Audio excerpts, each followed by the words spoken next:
began with the shot. It was embellished by a 69-point single-game outburst. It was 11 straight games that Chicago had bullied the club from Cleveland.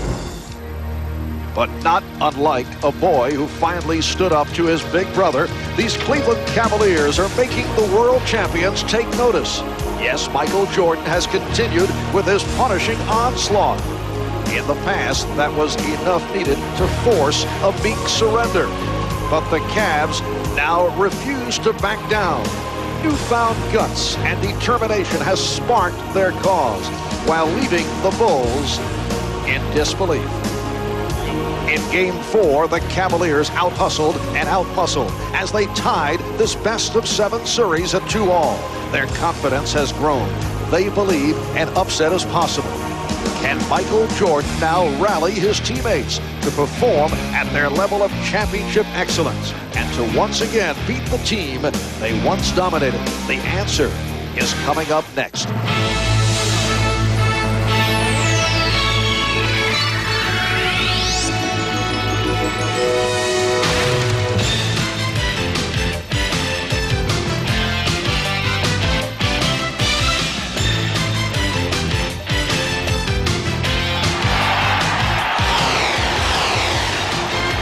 Here's what we want. Give him the ball to the backcourt.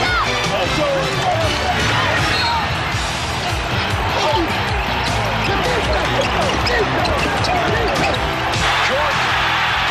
Oh, a spectacular move by Michael Jordan.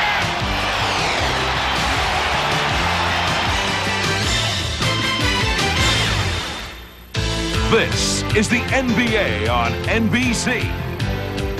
The 1992 NBA playoffs. Tonight, Game 5 of the Eastern Conference Finals between the Cleveland Cavaliers and the Chicago Bulls.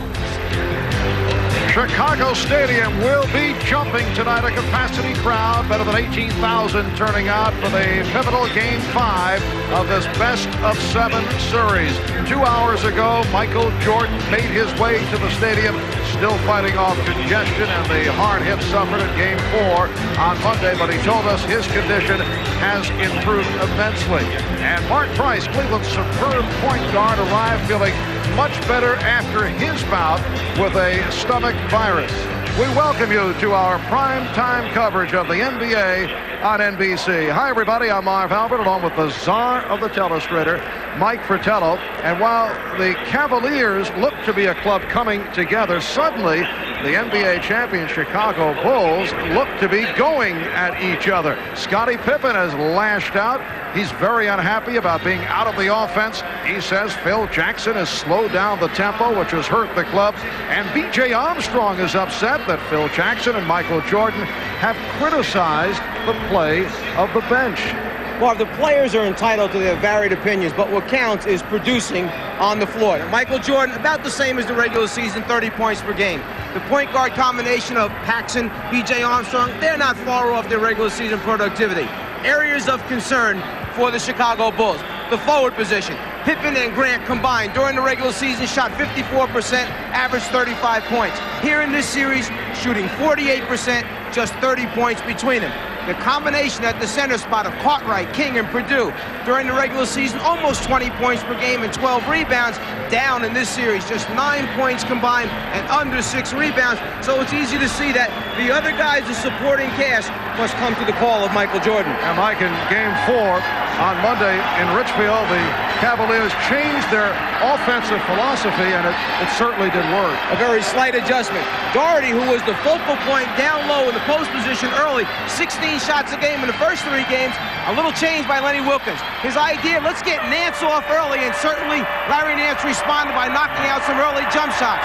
Then taking Doherty and moving him out to the top of the circle, where he's a terrific passer, and posting up either Nance or Hot Rod Williams against a much smaller Scottie Pippen. The thought there, they'd be able to produce some easy scores and perhaps have an effect against Scottie Pippen. And by what the stats showed, only 3 shot attempts, 0 points for Pippen in the second half. It may have been a terrific move. All right, now for more on the Cavaliers and the Bulls, let's go over to Ahmad Rashad. All right, thanks, Marv. Now, as you saw in our opening, you can see that it's not only the Cavaliers that have been putting pressure on the Bulls, also the media. I asked Michael Jordan about it. He said, you know, we're all learning just how heavy that NBA crown is. Cliff Livingston, on the other hand, said that one of the negative things was all of a sudden his teammates were starting to point fingers at each other, which could be a major negative. He said, hopefully tonight, that because of the finger pointing, guys will understand what they had to do and go out on the court and do it. Marv?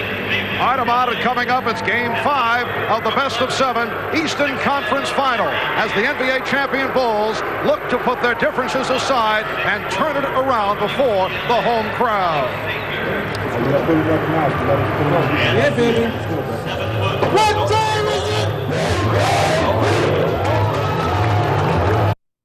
Beautiful, very mild day in the windy city of Chicago. 240th consecutive sellout here at the stadium. A look at the Cavalier starting lineup. Mark Price, Craig Ehlo. Open up at the guards, Larry Nance and Mike Sanders, who bounced back with a good effort in game number 4. Brad Daugherty at center, so that is the Cleveland front line. And the Cavaliers coached by Lenny Wilkens. He had a standout 15-year playing career in the NBA, starting as a #1 draft pick of the St. Louis Hawks back in 1960. John Paxson and Michael Jordan in the starting backcourt for the Chicago Bulls. Horace Grant and Scottie Pippen, the man in the midst of much controversy up front, and Bill Cartwright starting at center. And the coach of the Bulls, Phil Jackson. And what Phil Jackson is attempting has not been done in Chicago in 50 years. No Chicago coach in any sport has won back-to-back world championships since George Halas and the Bears won National Football League titles in 1940 and 41. Ed T. Rush, Hugh Hollins, and Lee Jones are the officials. Game 5 of the best-of-7 Eastern Conference Final. The series tied at 2. They go back to Cleveland for Game 6 on Friday night. We'll be there starting 9 p.m. Eastern Time here on NBC. Horace Grant and Larry Nance on the opening tip. And the Bulls control.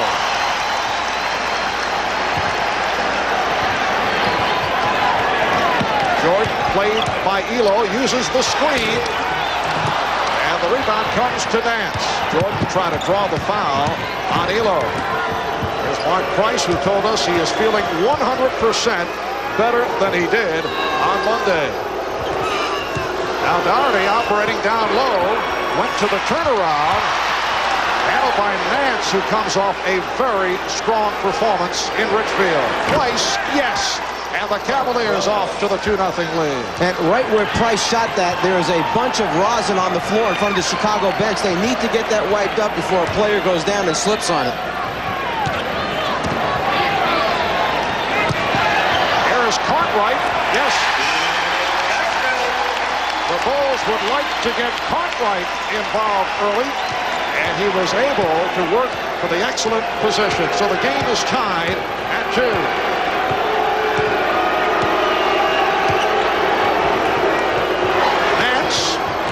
Hit the outside shot the other day. It was a key for Cleveland to get Larry Nance off early. The fact that he started out by making perimeter shots was a big, big plus. It built his confidence. He knew he was struggling. What he wanted, he got. Man that the Bulls would like to see get back into the offense, Horace Grant, able to hit on his first field goal. Grant only 2 of 7 points in 43 minutes in Game 4. Ehlo wide open for 3. Craig Ehlo hitting 4 from downtown on Monday, and the foul is called on Ehlo. And there's one of those situations with Pippen grabbing the rebound, starting the fast break where he felt in the past couple of games that Phil Jackson has wanted him to pull it back out. He wants to take it and create in transition. There's that slippery area on the floor with all the rosin from the players rubbing it on their hands before the start of the game. Normally, the trainers clean that up. They've forgotten to do it right now. Well, you know, the Bulls are not going to remind anybody about it. They make things a bit slippery on the Cleveland front court. Every advantage you can get. Cartwright couldn't handle the pass. Paxson back, and a good play by Paxson. It's a leg block. It does give Cleveland another 24 seconds on the shot clock, but he broke up a 2-on-1.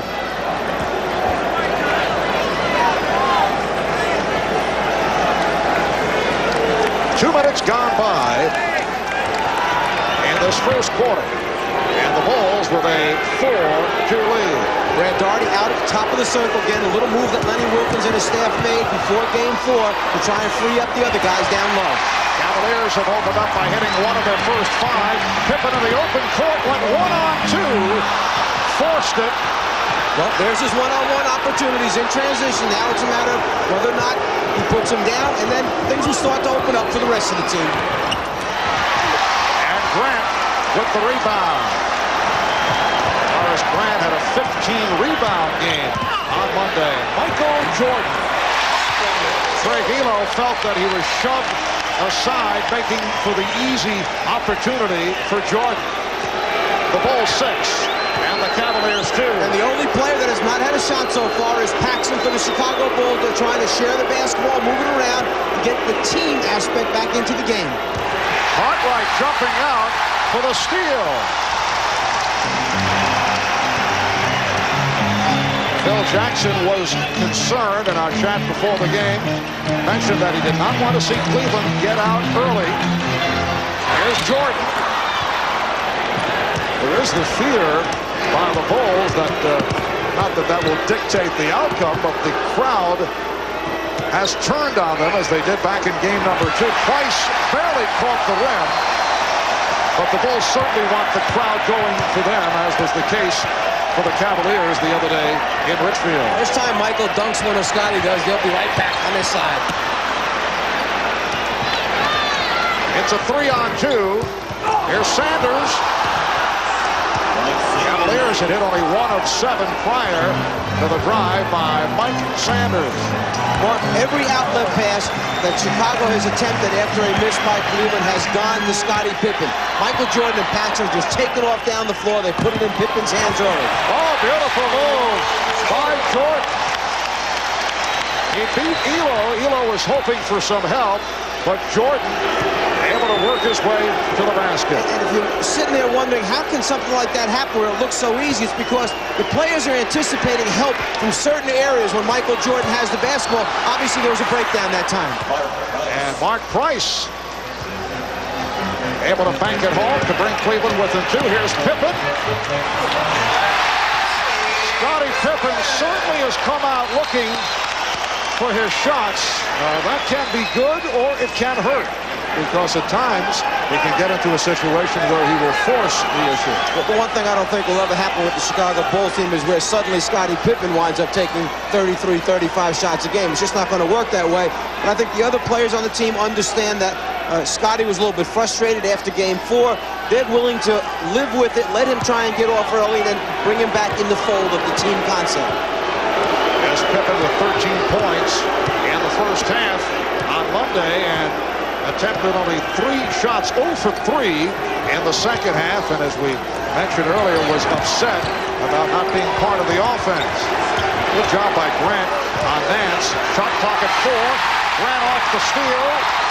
Here's Pippen feeding Grant for the reverse. Rebound. Pippen lost it to Sanders, but the Bulls will get it back. They're starting back at the defensive end of the floor. Paxson played very, very aggressive defense to force the turnover. And then Cleveland very lucky that the Bulls did not convert in transition. A timeout call. We'll be back in a moment. Yes, it was a quiet game for Scottie Pippen on Monday. A moment ago, we referred to Pippen being upset about his diminished role in the offense in Game 4, and Scottie expressed his disappointment. I wasn't much involved in the offense. Only took 3 shots, and I mean, for me to score, I gotta have more than 3 shots. I gotta be able to play and push the ball. You know, someone came over to me after the game and said, why didn't Scottie get more chances or more shots, take more shots? I said, you'll have to ask Scottie, because our offense is not a play-calling offense. We don't say, this is a play for Michael, or this is a play for Scottie, or this one's for Horace. Yeah, we have primary targets, but we're not that kind of a team. Believe me, if coach doesn't go in and say, hey, look, we're trying to only get Scotty 3 shots in the second half, you take advantage of mismatches, you play to certain situations, and then some things just happen in the flow of the game. Let's give some credit also to Cleveland for playing pretty good defense after Scotty had a big first half. Yes, Mike Sanders did a nice job against Scottie Pippen. 6:20 remaining in this first quarter. The Bulls 10 and the Cavaliers 6. Shot clock down to 2. Doherty at a force.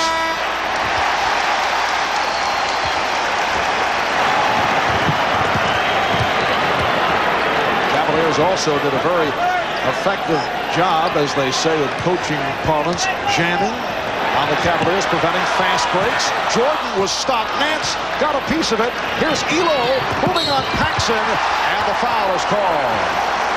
Going back to your reference of jams, it's just to slow down the outlet pass or the initial thrust in the fast break.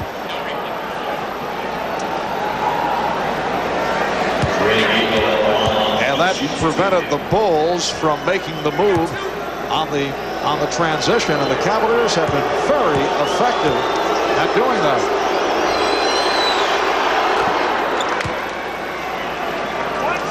Craig Elo coming off a very solid performance. Remember, Craig Elo had 2 0 for 9s in the series against Boston. 21 points on Monday, including the 4 from three-point range. He told us when he scores 20 points, usually the Cavaliers lose. He is not out there to put in 20-plus ball games. Jordan, nice jump hook from Jordan.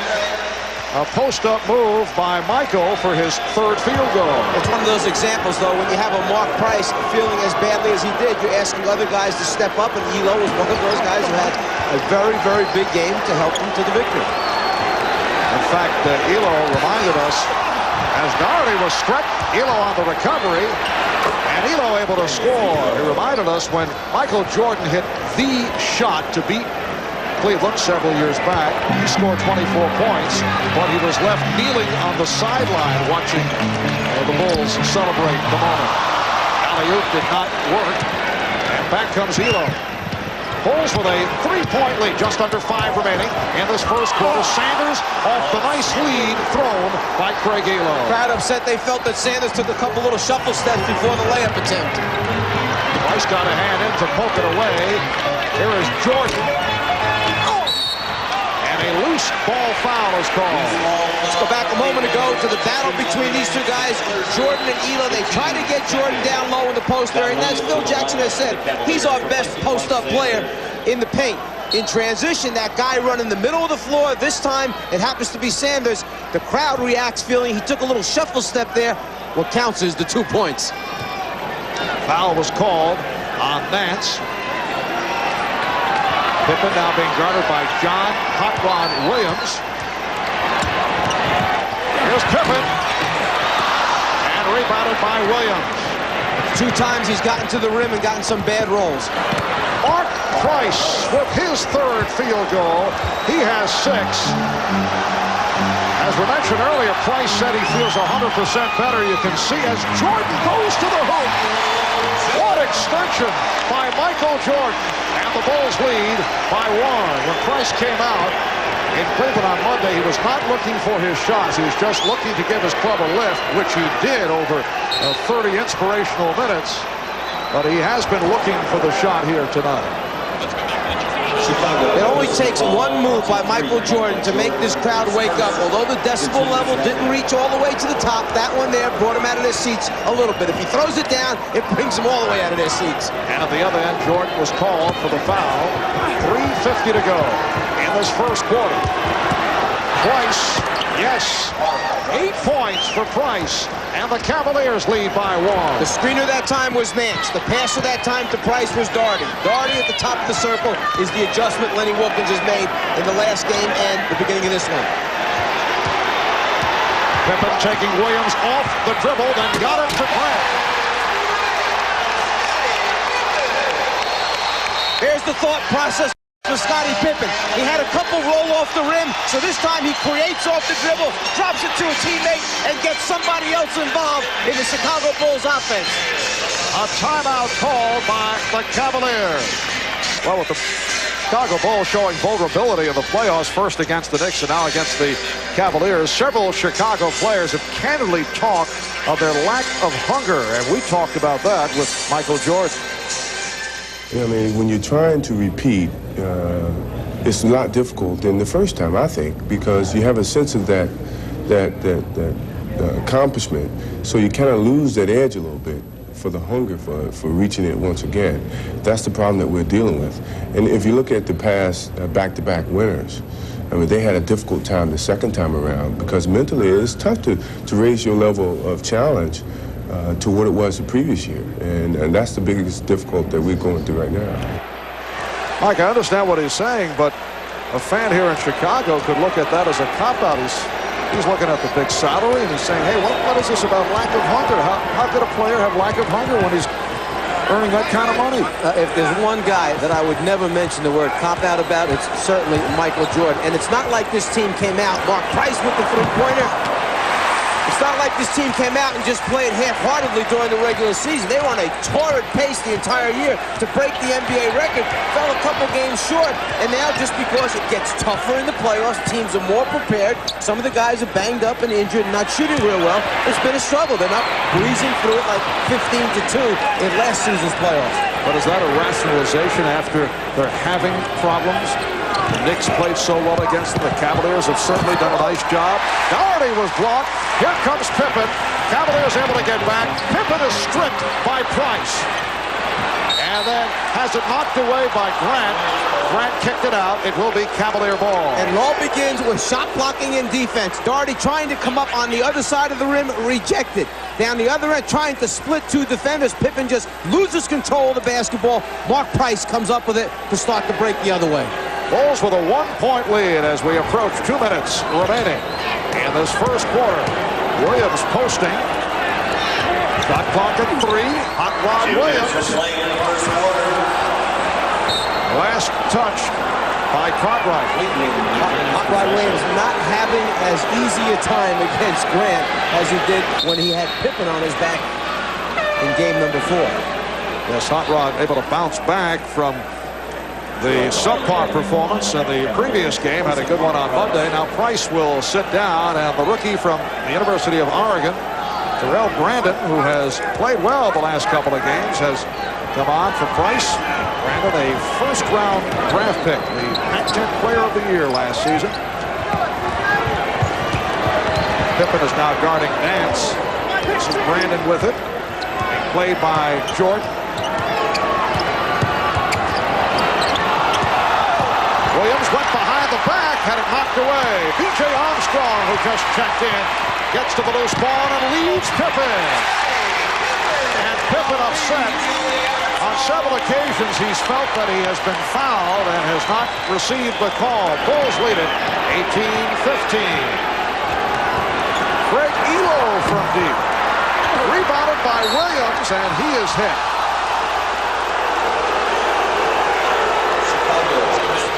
Foul committed by Pippen. That is his first. B.J. Armstrong, as he starts the break, sees Pippen motion with his left hand that I'm going to be there. Just lay it out in front. Sure enough, he gets it there, and then the conversion. It is a non-shooting foul. Williams throwing in. Once again, Brad Doherty spending much time up high. He was primarily, as Lenny Wilkins put it, a decoy in Game 4. Pretty move by Nance, yes, and it counts. That's his first bucket, and he'll go to the line with an opportunity to tie the game. The foul committed by Pippen.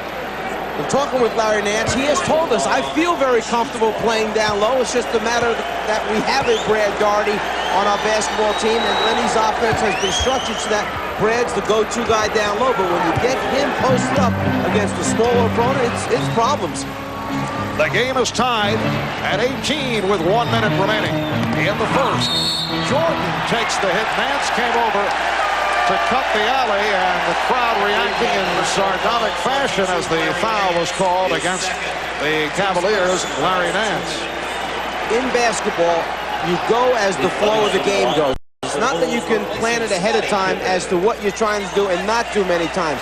People complain that Jordan took 33 shots the last game. Well, here already in the first quarter, that's his 9th attempt in the first quarter at the basket. It's there. You got to take advantage of it, and you play. You don't worry about numbers. You worry about wins. And overall in this opening quarter, the combination of Michael Jordan and Scottie Pippen have taken 14 of Chicago's 19 shot attempts.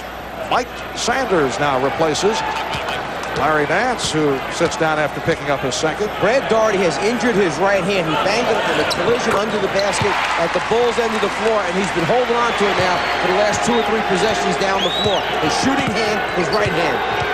And he's in pain. He's trying to hang in. Elo posting on Armstrong. Craig Elo taking advantage of the height difference between he and B.J. Armstrong. 40 seconds remaining in this first quarter. The Bulls and the Cavaliers tied at 20.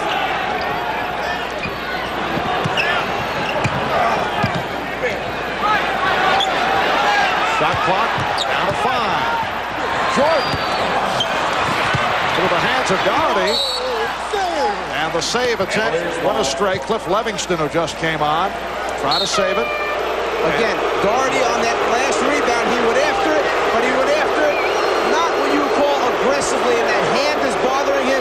Danny Ferry, the gentleman who started a little altercation with Michael Jordan in game number 4, not well received here in Chicago. As Danny Ferry ejected, and today the announcement that he has been fined by the league $5,000. So Ferry has come on. Here's Brandon feeding Sanders, will not count. It's an offensive foul. Foul committed by Brandon.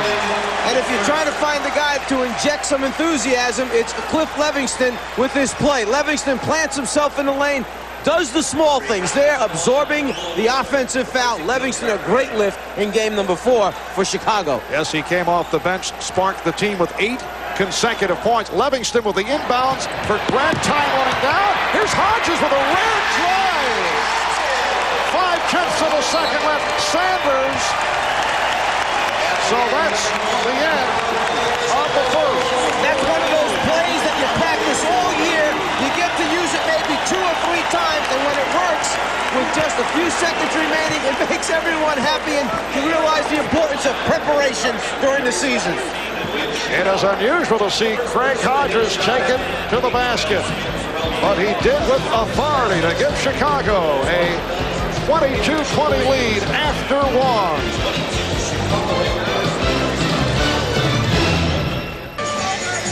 That last second play by Chicago, it's a sucker play. You want people to think that you're coming to the basketball, and they do on both sides. In the meantime, Grant is back here, and he's going to flash to the ball. Then it's time to back cut and go and see what develops at the offensive end. Here's the long pass. There's the double back cut by Jordan and Hodges. Hodges converts for Chicago.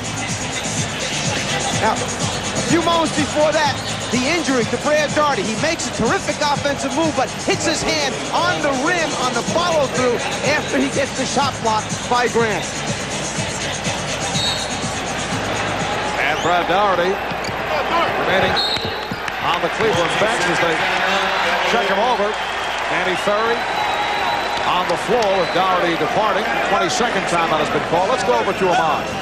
All right, Marv, Brad Daugherty jammed the middle finger of his shooting hand. He has it taped together now. He says he's all right, he'll be able to play, but I'm sure it will affect his shooting and his ball handling. All right, Ahmad, it's a 22-20 Bulls lead, and this has been a series that has been, as it turns out, dictated by what has taken place in the first quarter. See that 30-14 edge here in Chicago when Cleveland was able to convincingly knock off the Bulls at Chicago Stadium. Things have been a bit closer the last 2 games, but the team that has led after 1, for what that is worth, has gone on to the victory.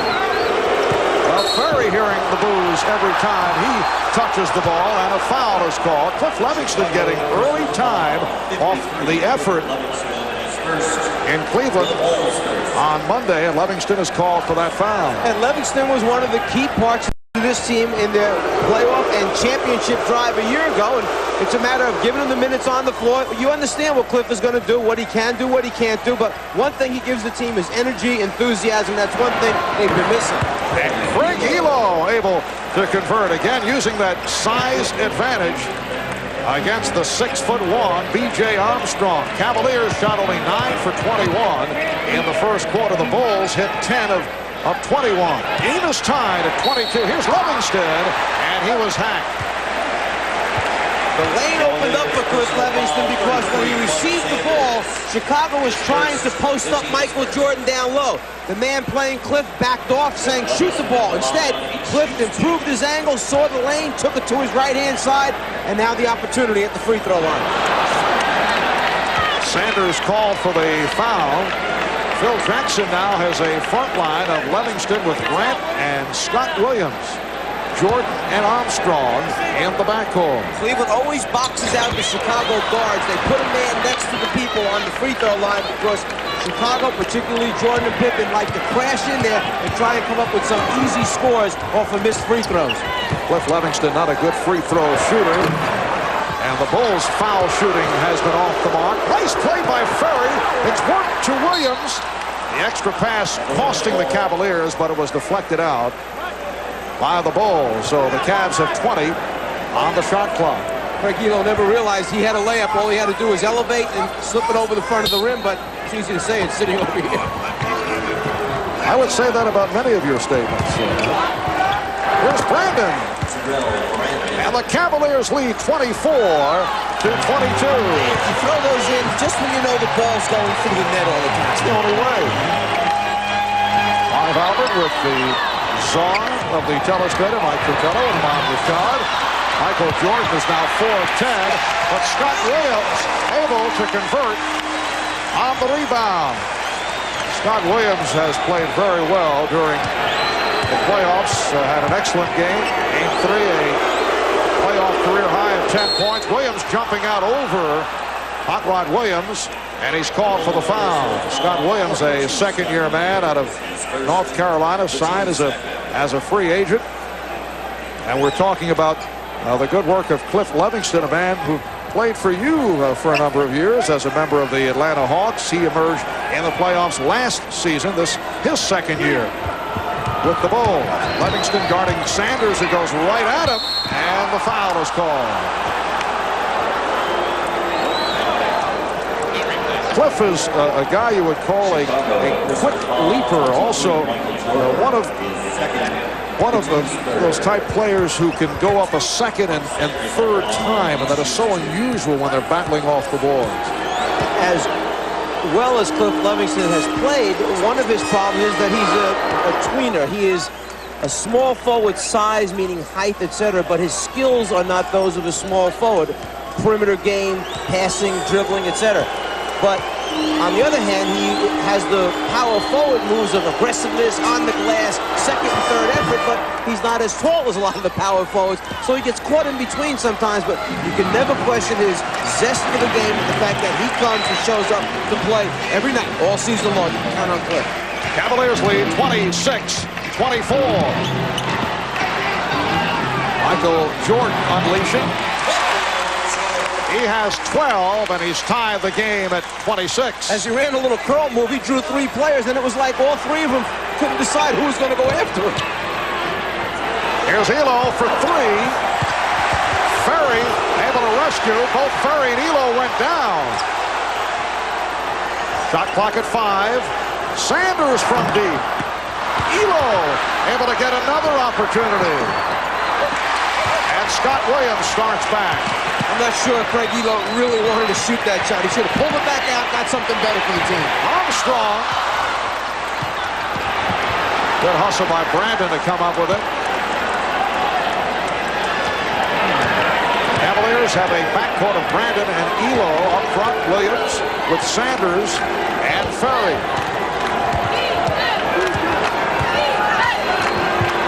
Here's Sanders. Mike Sanders looking for the outside shot. He had that enormous three-point field goal on Monday with 3.5 minutes left in the game, extending the Cavalier lead to 7 just when the Bulls appear to be in the midst of a late rally. It was only his second three-pointer of the season. That is not the shot that you want to see Livingston fire up. Cliff just wanted to find out if he still was as hot as he was in game number 4. So he took his jump, and now he'll go back to work and do the other things. Cavaliers lead 28 to 26. 4 minutes gone by. Second quarter. Here's Ferry for 3. And Grant able to get to it. Well, Price and Battle and those guys let Ferry get into that three-point shooting competition, and they come out to practice. He thought he'd test his range. A reach-in foul called on the Cavaliers. Here outside the Chicago Bulls locker room now, during the playoff times, team will go to any extreme to try to get inspiration anyway. So now this picture hangs on the wall inside the Bulls locker room. It's from a few years ago. It's called The Shot. The shot that Michael Jordan shot to beat the Cavaliers just about 3 years ago. Now, I asked Michael about that, saying, was this picture hung for inspiration? He said, if that's the case, we're in real trouble. As a matter of fact, the picture's been hanging there all year. That was May 7th. 1989 game played at the Coliseum in Richfield, and on that last second jumper by Michael Jordan, the Bulls knocked off the Cavaliers 101-100 in the Eastern Conference first round series to win the series 3 games to 2. Both clubs in the midst of a drought, not shooting well. Scottie Pippen has returned. Pippen had it knocked away by Sanders. Shot clock is at 7. Here's Jordan. That's 2-point range. Kept alive. They get the new 24.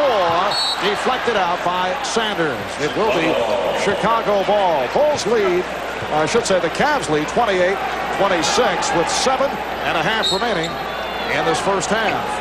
Xavier McDaniel played Scottie Pippen very tough during the New York series, and Mike Sanders, the same thing. Sanders is a very good defensive player. He gave Larry Bird a tough time in Game 7 of their series against Boston. And Livingston was fouled. Brad Daugherty returning, hit the deck, and was called for the foul, his first. Both clubs struggling. Cavaliers 12 for 29, that's 41%. The Bulls 12 for 27, 44%. Just prior to that timeout, Cleveland wanted to go to Hot Rod Williams matched up against Livingston down low in the hole. So we'll see if they get back to that now this next trip down the floor. Now Craig Elo returns. Terrell Brandon sitting down. John Paxson has come on for B.J. Armstrong. Cliff Livingston, a 62% free throw shooter. And right now, no one is blocking out Scottie Pippen at the top of the three-point circle, and that's an area he likes to crash the glass from. Normally, Mike Sanders would be inside of him, blocking him out. Here goes Pippen to the glass. However, Livingston able to hit on his second free throw. Cavaliers back to the backcourt of Price and Elo with Daugherty, Sanders, Williams up front. Hot Rod Williams in a battle with Cliff Livingston. Scott Williams came over to help against Sanders from outside. So Mike Sanders looking for the outside shot has opened up strong. He's hit 4 of 7. He has 10, and the Cavs lead 30-28. Well, in last night's game, Utah against Portland, we saw Tyrone Corbin step up and have a terrific shooting game from the outside. A guy who most people may not have known. He has that ability to do that. Mike Sanders, when he gets on a roll, pretty good 17-foot jump shooter. And Paxson, also a pretty good jump shooter from that ring. Able to tie the game at 30 for Paxson, his first field goal. Now the matchup is Paxson going up against Price. Sanders off the fake. 3-on-2 led by Pippen. The Bulls take a 2-point lead. Scottie Pippen landed that time, and the tender right ankle, once again, he felt the pain. He sat out yesterday's practice, was the only player not to practice, trying to get treatment on it. Well, Mike Sanders may have been out of his range right there. The call is against Cleveland. This is where Pippen re-injures the ankle. Once again, he comes down on Elo's ankle on the pass-off, turns that tender right ankle. But manages to find enough steam and enough energy to get it to the rim on his next attempt. And the foul was called on Doherty. We'll be right back. Well, to this point, Scottie Pippen, who has certainly been looking for his shot in the first half, has gone 3 of 7. And as Scottie has gone, so have the Bulls in this series. In their 2 victories, Pippen, 58% shooting. He's averaged 26 a game. And the 2 defeats, 36% shooting, averaging only 12 per ball game. And he had that up-and-down series against the New York Knicks. As you mentioned, certainly Xavier McDaniel did a terrific job defensively and physically against Pippen. And Pippen is still hurting, taking treatments for the sprained ankle and also bothered by the injured wrist. Go back a few years ago on draft day when Scottie Pippen was selected, a lot of people said, who's Scottie Pippen? Then when he elevates his game and brings it to an all-star Olympian status and helps him win a world championship, the expectation levels become so great that you can't even have a couple bad games without everybody jumping on your case. Livingston off the spin is called for a travel.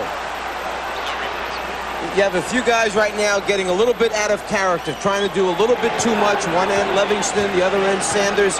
Get back into the flow of the things and get the ball to the guys that normally get it done on a regular basis. Chicago with a 2-point lead. 5:35 remaining in the first half. Price trying to use the pick, then goes pick and roll with Doherty. Rejected by Scott Williams.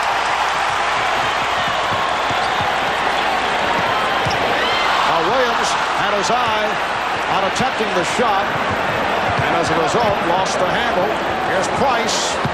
Rejected again by Williams. Elo bumped by Pippen. Pippen called for his third.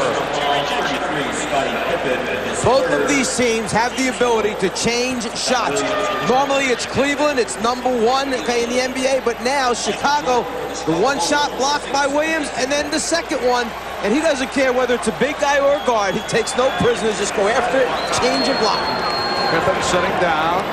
Now it's Jordan and Paxson in the backcourt. Cartwright returning up front now with Livingston and Williams. Chicago with 4 blocked shots in this first half. Nance, who just checked back in, and rebounded by Livingston. The Bulls lead it 32-30. Just under 5 remaining. In this first half, crowd reacting. They wanted a foul call on Price. Livingston trap gets it out. And the Bulls regroup. Well, Cartwright, bothered by Doherty, goes right at him. So the Bulls lead by 4. Brad Doherty may say that he's okay, but that finger right now is a factor. Every time there's a potential contact situation, he's pulling that hand back. He doesn't want to get hit there. Nance with his second field goal. He has 5. Brad Doherty has not scored in this first half. He's 0 for 4. Well, he was only 2 for 7 in game number 4 after averaging 16 shots a game in the first 3 games. Here's Jordan. Yes. So the Bulls with a 36-32 lead.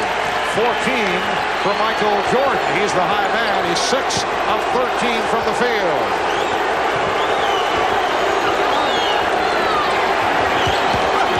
Williams bottled up.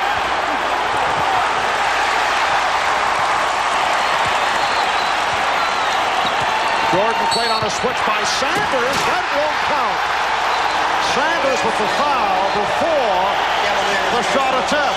Well, let's go back a moment ago to when Bill Cartwright made his offensive move against Doherty. Not real happy with the physical contact, so Bill takes it to the paint, uses the left hand, finishes with a little sweeping hook. Now, Jordan, smart enough to know that even though the whistle went off, got to do something to get this crowd into it. Let's throw one down. Sure enough, they responded, the people in the seats.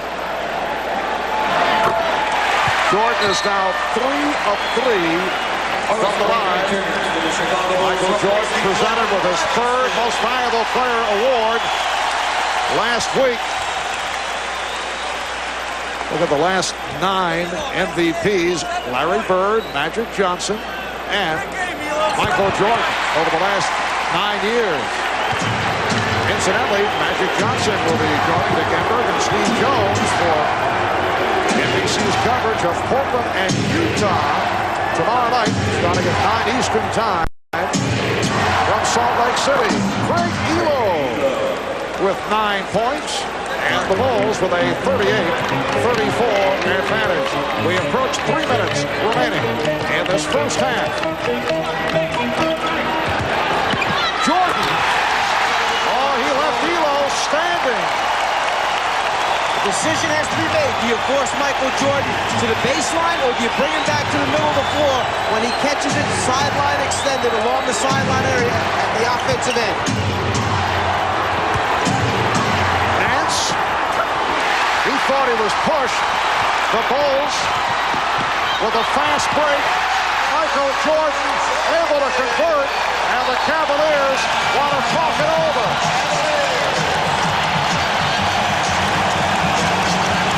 There's a guy that's going to take the team on his shoulders and carry him. This man is certainly not afraid to be the one.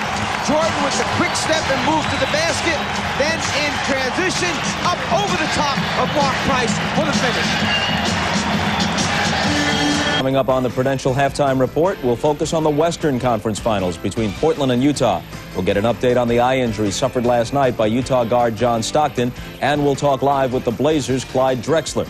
We'll also visit live with the new head coach of the Philadelphia 76ers, Doug Moe, who'll be here in the studio. Plus, we'll bring you an update on today's big match at the French Open, Jimmy Connors losing a tough 5-setter. Right now, let's head back to Chicago and rejoin Marv Albert and Mike Fratello. Marv? Thank you, Bob. The Chicago Bulls in the midst of a 14-4 run and lead the Cleveland Cavaliers by 8. A key area. A problem for Cleveland in Game 3 with the big people up front.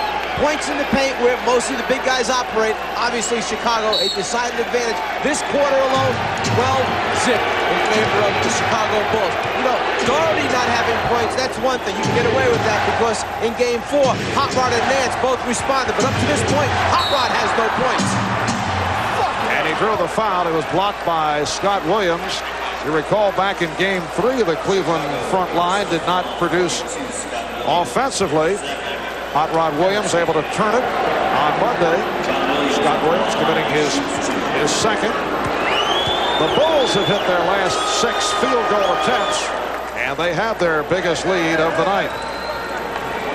Series tied at 2. Game 6 back at the Coliseum in Richfield on Friday night. And we'll be on hand starting at 9 p.m. Eastern Time.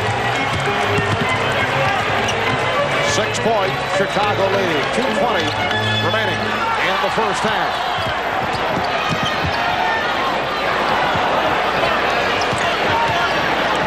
Caught right, feeling for Doherty.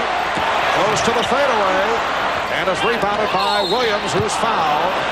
Jordan came over to help out. Grant indicating the foul is on him, but Hugh Hollins says no, it is Michael Jordan, and that is 3 on Jordan.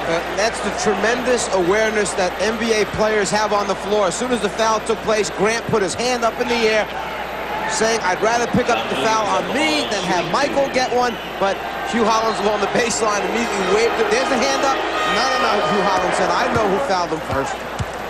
And Jordan will be replaced by Craig Hodges. Michael Jordan taking over here in the second quarter.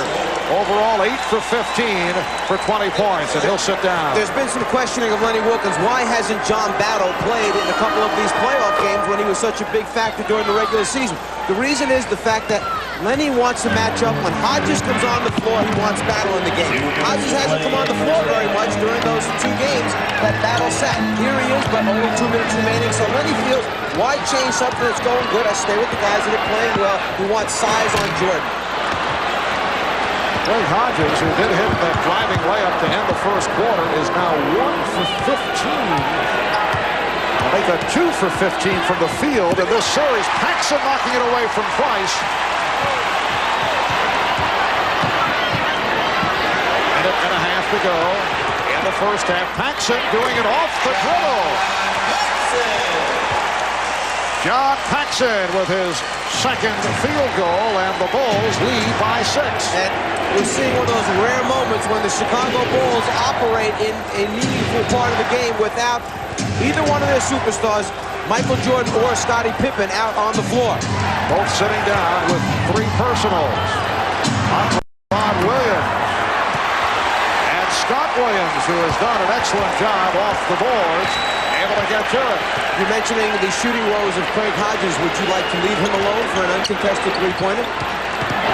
Me personally in a one-on-one, or are you talking about when you say you, meaning the Cavaliers? All right, here is Hodges, uncontested. Wasn't a three-pointer. I see. Yes, he is still a threat, although he has been having his difficulties. Craig Ehlo has been off. In fact, the Cavaliers are 0 for 7 from three-point range. And a 20-second timeout taken by Phil Jackson. He wants to talk about these final 22 seconds. The Bulls with a 6-point lead, 22 seconds to go in the first half.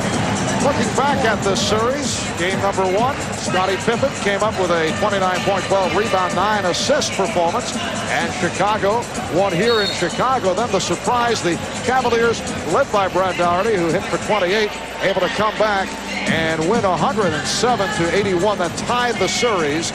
And then game 3 in Cleveland last Saturday, the Bulls wiped out the Cavaliers early. You recall they led by as many as 23. They opened up with a 19-2 lead. They led 26-4, and they put it away. But Cleveland able to turn it back in game number 4 on Monday. Hot Rod Williams off the bench by himself. He outscored the Chicago bench with the 18 points. And Cleveland got the inspirational effort by Mark Price, who spent the previous night in the Cleveland Clinic with the stomach virus.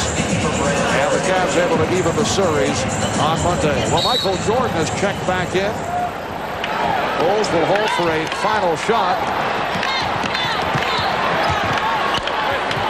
I guess they won't. Michael Jordan saw the opportunity. They still have 10. And Jordan misses again. Rebound, Scott Williams. Now 6 seconds to go in this first half. Bulls lead 46-38. Brandon able to get it off. At halftime here at Chicago Stadium, led by Michael Jordan, who has 20 points. The Chicago Bulls in front of the Cleveland Cavaliers by the score of 46-38. Neither club shooting well in this first half. When we come back, Bob Costas and Quinn Buckner with the Prudential halftime report. It's Chicago by 8 at halftime. The Cavaliers 46-38. The pattern continues in the playoffs. Michael Jordan with a huge portion of the Bulls scoring, much higher than in the regular season. He has 20 of their 46. Pippen continues relatively ineffective with 6. Brad Daugherty with the injured finger on the shooting hand, blanked in the first half, shooting 0 for 4 from the floor for the Cavaliers, who trail by 8. Bob Costas back in the Showtime studio in New York, and we're joined by Quinn Buckner in just a moment. Earlier today in Philadelphia, the 76ers introduced Doug Moe as their new head coach, replacing Jim Lynam. Lynam becomes the new general manager, and he made it pretty clear that the Charles Barkley situation is his to resolve. I spoke last night to Charles. Whatever happens with Charles Barkley, right here. You come right here if you don't like it, because it'll be my call. And I'll evaluate that, obviously, in what I think is the best interest of the 76ers. If you don't like the draft pick that we make, come right here, because it'll be my pick. Obviously, I'll listen to these guys. I'll pick it, plain and simple. Next, Doug Moe introduced himself to the media with extensive and carefully crafted opening remarks. Thanks, gang. It's a pleasure to be here. I'm not going to bother you by telling you how wonderful I am or what a stiff I am. So if you guys have any question, go right ahead. All right, we will go right ahead as we're joined live by Quinn Buckner and Doug Moe. Now, a couple of years ago, your doctors were telling you should never coach again. You had pancreatitis, you had your gallbladder removed. You look great, you're trim, you look healthy, so why take on this aggravation? it was since I got fired that I got sick all these times. I figured I better get back in this thing before I die. No, I'm looking forward to it. It was I love retirement. I just wasn't sure I could afford to do it the rest of my life. So I'm looking forward to it. I think this is going to be fun with Philly. Doug, your club was 35 and 47, and obviously by virtue of that, I would think you've got to be looking at making some changes in terms of personnel. What has been your thinking? Well, you know, I just talked to Barkley, and I let him tell me. He said, we need more players. But it's, you know, you're always trying to better yourself. Every team tries to better themselves. And we're going to be out looking, trying to make improvements. But also with the guys we got to get them playing up to their maximum level. That's the whole key. And when you have a superstar like Barkley, and if you can get him up to his maximum level, and then he raises the play of the other players, you got a chance. I mean, there aren't many guys as good as he is. I mean, he's really terrific. So we'll have to see what happens, and there'll be a lot of talk before then, but when it comes time for training camp and the season starts, that's when you'll be able to tell whether we're going to be any good or a bunch of stiffs. Well, let's take a look at what Charles had to say. Typically, he had a comment on the situation. You can bring in Pat Riley, Knute Rockne, anybody you want. With the team we got, we aren't going to win. Yeah. Did you want to comment from that? I thought it might be appropriate, yes. It's terrific. I mean, he's always saying something. It's great, but all that stuff really, you know, it doesn't bother me. It really doesn't matter. It's what happens when you get to training camp, get down, and you have everyone there, whether you can build a confidence in the team, players have confidence in each other, and when they get on the floor. We all say a lot of things. I've said a few things in my life, and I lie half the time. So it's, but I think when you have a guy like Barkley, you got a chance of being good. And sure, we're going to try and improve the team. He says he has misgivings about coming back the way the team is constituted now. You expect to coach him. You're known as a player's coach. If anybody can do it, a lot of people say you're the guy that can make him and others feel comfortable. Do you expect to coach him, or might he be traded? Well, no, I expect to coach him. I don't want to trade him. I don't know what events are going to happen, but you just have to wait. I don't know what's going to happen when they get the team together, but you basically let the relationships dictate what happens and everything. We'll see what happens.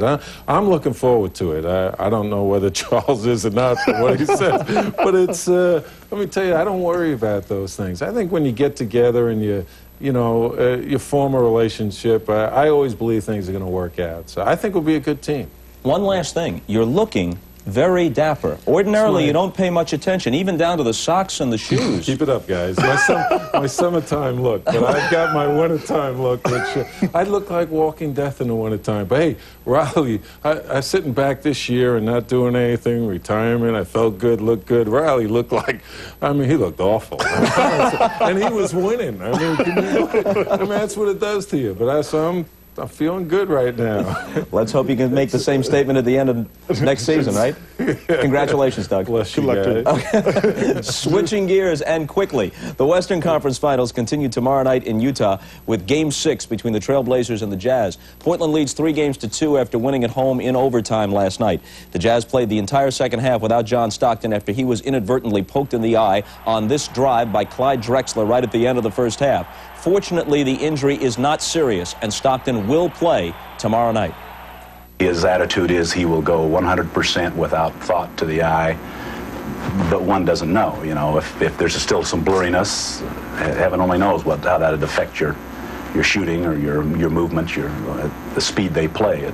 It's potential that it could affect him, but I would think not. So the Jazz will have John Stockton. They won't have forward David Benoit for either Game 6 or Game 7 if it goes that far. Benoit's father passed away earlier this week, and the funeral is scheduled for Saturday in Louisiana. Let's go now live to Clyde Drexler, who is looking forward to wrapping things up tomorrow night at the Delta Center. But the question, Clyde, is, are you guys up to it? It's been a home series all the way, and you've lost 24 of your last 27 in Salt Lake City. I think we're up to it. It's just a matter of going out and doing the things that we do well. And if we do those things, we're going to give ourselves a great chance to win. In Game 4, they went to the line 55 times. And some of you guys complained, and you were one of them, about the quality of the officiating. Did you let that get in the way of your performance? And is it something that no matter how it goes tomorrow, you just got to block out? I think you're exactly right, Bob. I think we did let that get in the way of our performance. Whether or not it was justified remains to be seen. But I think it's something that you just got to block out. Everybody has a job to do, and as players, our job is to concentrate on the game, and that's what we're going to try to do tomorrow night. Hey, Clyde, speaking of concentrating on the game, you guys had a lead in the game last night and coming back after the half, and with Stockton out of the game, it seems almost as though you lost exactly that. Your concentration allowed them to get back into the game, and you got it in overtime, but they were able to battle you to that overtime. Did you lose your concentration? I think there was maybe a little lapse of concentration, Quinn, but I do believe that Utah really raised their level of play. They were playing at a very high level. They didn't miss many shots, and you know, when a team is shooting the ball that well, they're going to make it tough on you. Clyde, thanks a lot. We apologize that this had to be so brief, but we're looking forward to watching you and your teammates tomorrow night against the Utah Jazz. And coming up next, a report on today's action at the French Open. Jimmy Connors battled hard but lost in 5 sets. That's right after this message from Prudential and a word from the NBA.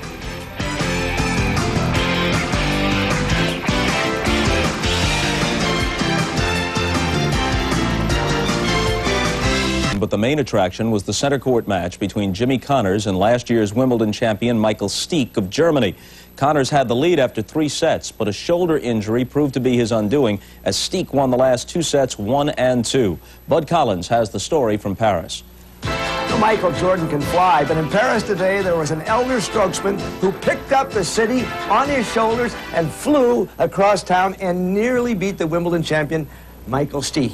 That was, of course, the one and only James Scott Connors. Into the 5th set you went. You led 2 sets to 1 and then went wrong. Well, actually, to be honest with you, Bud, I was exhausted. I'd reached a point where I just drained everything physically and mentally from what I had to give, and I just went beyond the wall and saw a sight that I wasn't really pleased with seeing. What was that? Well, I guess you get into a black hole somewhere along the line where you don't know what to expect or what's back there, and I reached that for the first time in about a 22-year career, and it wasn't a very pretty sight, I must say. Well, Stich, I know, will be hearing in his dreams, Jimmy, Jimmy, 17,000 people screaming, and there you were praying for rain. Well, if the rain would have come after the 4th set, that would have been great. It would have given me a little time away and to gather some energy back. But there's 2 places that I love to play. One is Paris, the other is New York, and I can't beat those 2. You didn't beat Stich, but you won Paris, Jimmy. We'll be back tomorrow with another report from Stade Roland Garros. Not from me, you won't. Oh, sorry. What? So Jimmy announces that he's through, but he is playing on to age 39. How old were you when you retired from the NBA? I retired. I was 31 years old. I haven't played basketball since then, but Jimmy's carrying it on for the old folks. I'm one of the old gang. I'm rooting for you, Jimmy. You got to do something about that shoulder. You figured you'd peaked and that was it, huh? I peaked and no, actually I thought I was getting better, so I decided to come join you. All right, 46-38 Bulls at the half. Quick thought? Michael Jordan, when he scores these kind of numbers, that's a problem, I think, for the Bulls because you got to get more involvement from the rest of the team. But Brad Daugherty hadn't scored on the part of the Cavaliers. They're only down 8. I think the Cavs are in good position here. Yeah, Jordan has 20 of the 46, and it is the Bulls by 8 at the half. And we'll send it back to Marvin Mike for the second half right after these messages from your local station.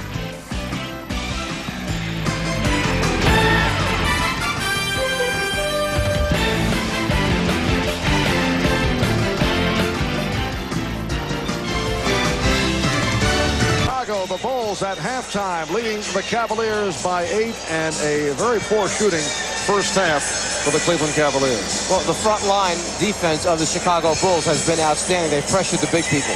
All right, a look at the halftime statistics. Today's Miller Genuine Draft halftime stats. Michael Jordan, 8 of 17, leading the way with 20. The Cavs, 15 for 40, only 38% shooting. Block shots, challenges, rejections, and then forcing turnovers. And look at the difference from three-point land. The Cavaliers have 52% with the three-point shot games 1 through 4 tonight. 0 for 7. Krieg Elo 0 of 3 from downtown. So as we head to the third quarter at Chicago 46, Cleveland 38.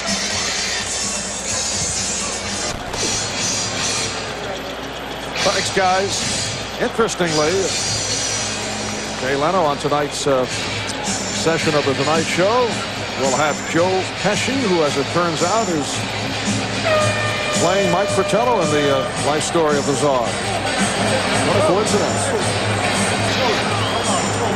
Sorry. Sanders with 10.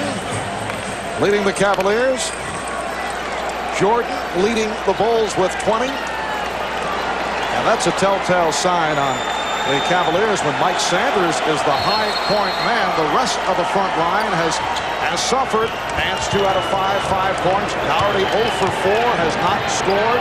Hot Rod Williams 0 for 2, 4 points, all from the foul line. You find a way to win. Right now it's been the Chicago Bulls defense against the front line of Cleveland. Well, Nance gets right to it. And the Bulls now lead 46-40.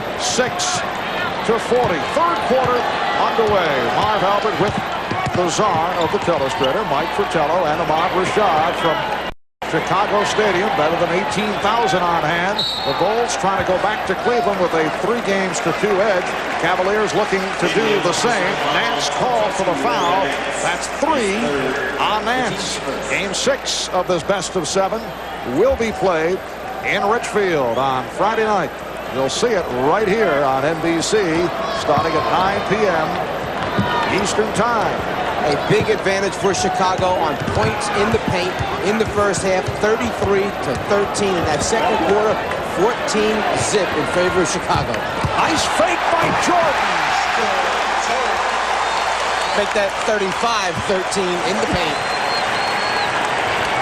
So with 1 minute gone by, in this third quarter, Mark Price able to drill it home, and the Bulls now lead 48-42. Price has 10. He's hit 5 of 9. Lenny Wilkins just signaled Craig Ehlo, stay down on the ball fakes, make him make some jumpers from the outside. Don't get up in the air.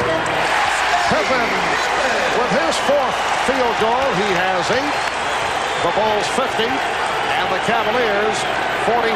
Price and Ehlo at the guards. Doherty, Nance, and Sanders up front. And Price does it again, this time from 3-point land. So the Cavaliers with their first 3-point field goal. They missed their first 7.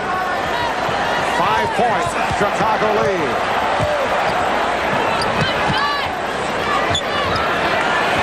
Pippen feeling around for the presence of Sanders, and then he was hacked. That's the 3rd charge to Mike Sanders. Well, Michael Jordan down low, shows the ball, gets the defensive man to elevate, and then from there it's just clear sailing to the front of the rim. So Pippen to the free throw line, and the Bulls have certainly had their problems. 19 for 19 from the line in game 1, and then they tailed off 10 of 17 on Monday. And Pippen missing on his first attempt. Chicago only 6 of 9 from the foul line this evening.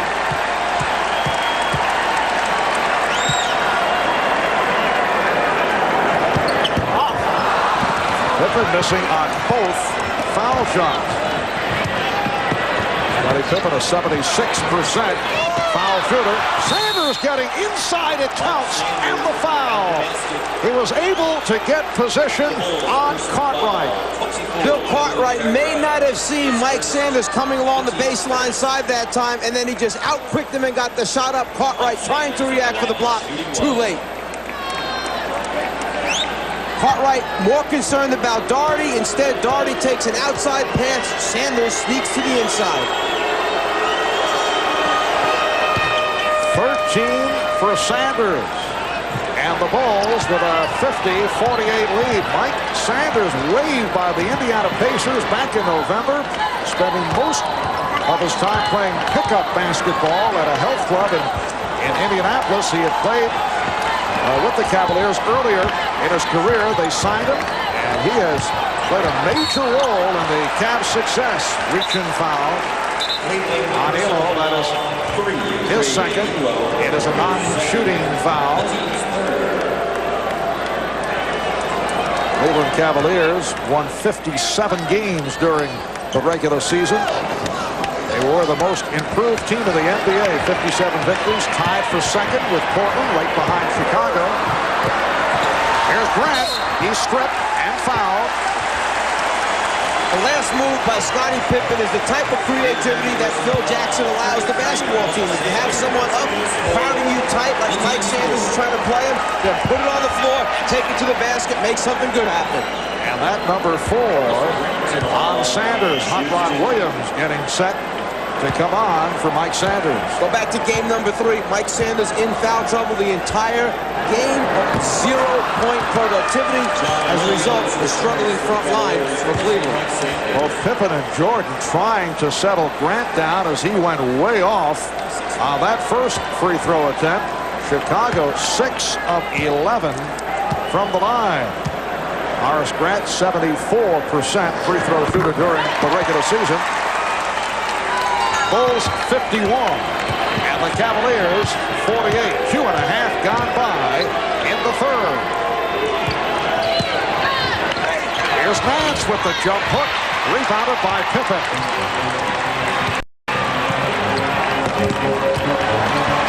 Jordan, wild shot. Horace Grant able to convert. I thought it was a perfect pass. I know Michael will say that. And the Bulls lead by 5. Timeout taken by Lenny Wilkes.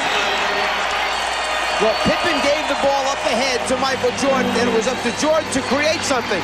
Here, he just throws a reverse lob pass, which scores 2. That's what counts. Well, in contrast to the wild crowd support the Cavs heard in Cleveland the other day, this has not been the usual high decibel level at Chicago Stadium tonight. The crowd has been relatively quiet. I talked about that earlier with Phil Jackson. Well, these fans are spoiled. I mean, gee, they come out to games this year, and, you know, there's a 10-point differential in our games this season for overall home and road. And a lot of home games are 20 points and 15-point blowouts. And, you know, people are talking about being bored at Bulls games. And suddenly now there's a little adversity, and we're faced with some great teams. The Final Four in the NBA are some good basketball clubs. And they're just not used to seeing their team not perform well. Well, Jack looked to be excited. He's ready. He is into the basketball. 8:45 remaining in this third quarter. Cleveland gets another possession out of it. Bulls lead 53-48. Hot Rod Williams rebounded by Brad Daugherty. Here is Elo being played now tightly by Jordan. Had a notion to pump the 3, then changed his mind. The Bulls converging on Nance to break up that entry pass. And the foul called on Nance. That is his 4th. That last offensive rebound by Brad Daugherty, he never even made an attempt to go up with the basketball. When this game is over and they x-ray that hand, you may find out there's more damage done than we know right now. But he is in pain. Every time he goes after it, gets a rebound and kicks it out, you see him shaking that hand or holding on to it. So the Bulls back to the line. Pippen 0 for 2 from the free throw line. Let's go over to Ahmad.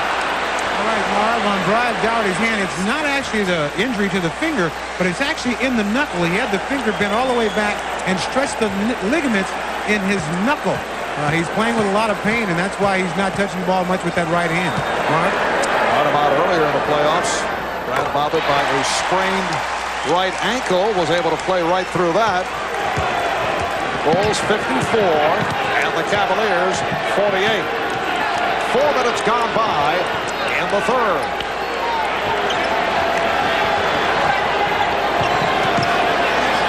Nance hanging in with the 4 fouls. Paxson hit the deck. Price for 3. Mark Price hitting his second 3-pointer. And the Cavaliers are within 3. The reason Price was so wide open, if you're wondering how can that be, it's because Paxson tried to bump Grant on a slice cut. Not only did he bump him, he got knocked to the ground. The result, a wide open Mark Price. Wild shot tossed up by Pippen. It was played well by Nance. And the foul committed by Daugherty. On that open 3-pointer, here's Price setting the screen. Paxson's going to bump the cutter, but watch what happens on the slice cut. Paxson bumps him, bang, down goes Paxson. The result, a wide open Mark Price for 3. They changed the foul call. It is not Daugherty, it is Nance. And he sits down after collecting his 5th. Cleveland now over the limit. So Nance to the bench. The Bulls are now 9 of 15 from the line. Larry Nance only 3 of 8, 7 points. He had the outstanding game on Monday. 22 points, 11 rebounds. And here are the guards boxing out Pippen and Jordan in case there's a miss underneath. After missing 5 or 6 free throws, then maybe you start paying some more attention to the fact that they may come up with a second shot off another miss. Man sitting down. Sanders returns, although he's playing with 4 fouls. The Bulls with a 5-point lead. Elo, that's a three-pointer. At first, the official, Ed Rush, uncertain. He thought Elo might have stepped on the line, but Elo was able to step away. Initial signal was a 2, then they changed it to the 3. The Bulls by 2. Jordan going glass. Michael Jordan with 24. Chicago 58 and Cleveland 54. Price with the runner and Cartwright with the rebound. The Bulls on the open floor. It's a 4-on-2, broken up. Hot Rod Williams able to slow it down. Well, Michael just assumed that Paxson was going to be there. He saw it all the way down the floor. Never thought that Hot Rod Williams would stop outside by the 3-point line. Pippen is wide open. Scottie Pippen is now 4 of 11. 6.5 remaining. Third quarter.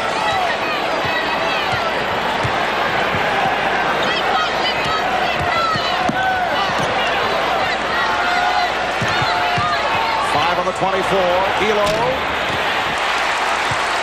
That time, Michael Jordan guarding Mark Price. The move that they made back in Cleveland, which helped to turn the game around for Chicago. Price knocks out the 3. Chicago makes the move so that he doesn't get on a roll. Put a bigger guy, Michael Jordan, defending him. Foul on Price is first. A few moments ago, Elo spotted up in the right-hand corner. Is that right toe on the line or not? Ed Rush starts to signal a 2. That there he changes it at the last second. Shows the 3-point attempt. Jordan to the line with the Cavaliers over the foul limit. Cleveland 0 for 7 from 3-point range in the first half. But Mike, here in the second, they have hit 3 of 3. Elo just sliding that toe back at the last second to make it a 3. Elo glancing over at Ed Rush, who was about to give the indication of 2 and then was able to step back. Bulls 60 and the Cavaliers 54. Are you saying that the glance put Ed Rush on a guilt trip and he... No.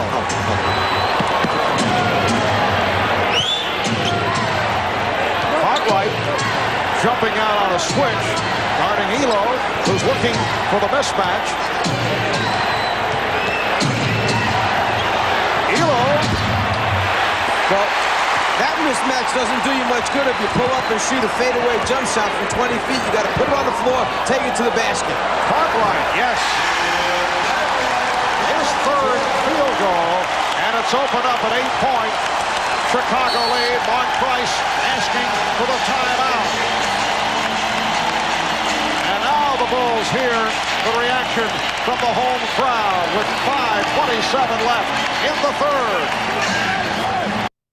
Hit his first 3-point field goal of the game. At least he hasn't been receiving defensive pressure from Chicago coach Phil Jackson as he did Monday afternoon. I went down and I was wide open on that side, and I kind of stepped back to take the 3, and he was right there, and I heard this hey hey hey hey when I shot it. So after I hit it, I turned around. It made me laugh a little bit to know that he was that involved in the game. Phil Jackson, always known as a defensive player when he came on the floor for the New York Knicks. And this Chicago crowd is now very much back into it. The Bulls have opened up an 8-point lead, 5:20 remaining in the third. And a foul called on the Bulls. It's almost as if the small alarm clocks that everyone's carrying went off now, and the crowd was back in it just before the foul was called. Michael Jordan did not like the call. That his 4th. Michael said, my hands were up. Got to make the contact.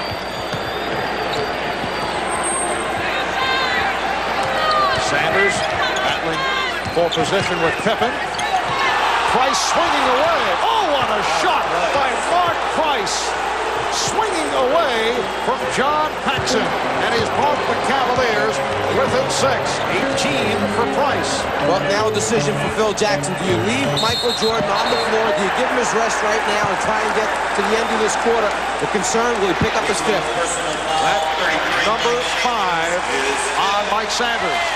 On this shot, the crowd reacted. They felt Price jumped into Paxson right here. That an offensive foul should have been called. A sensational concentration by Mark Price. After the contact still knocks down the jumper.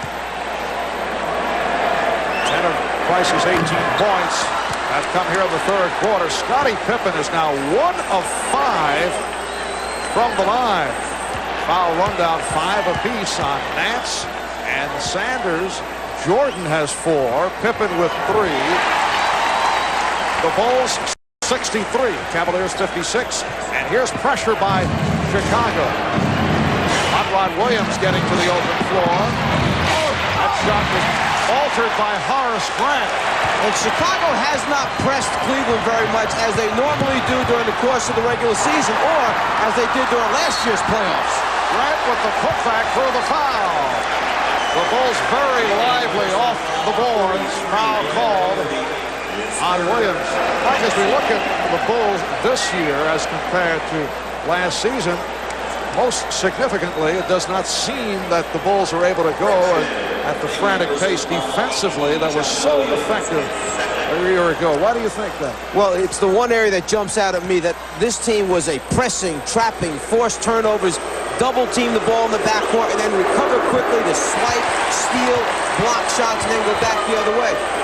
Injuries could be a factor, the number of minutes that have been played by certain players, or their respect for the Cleveland Cavalier team, the fact that they will attack and do have scorers at the other end of the floor to hurt them. And once again, Danny Ferry greeted by this Chicago crowd.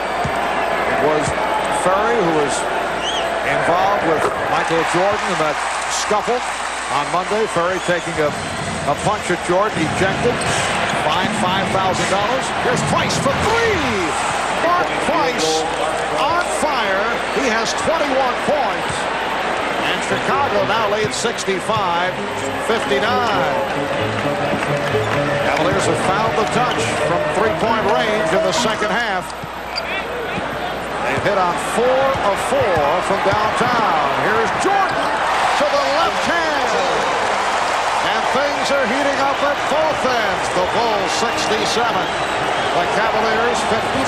Just under 4 minutes remaining in the 3rd quarter. Cleveland still needs to establish some type of inside game because suddenly Chicago can go on one of those runs here and the game could be over. Hot Rod Williams 0 for 5 from the field. Jordan looked to break to the basket. Put the move on Elo.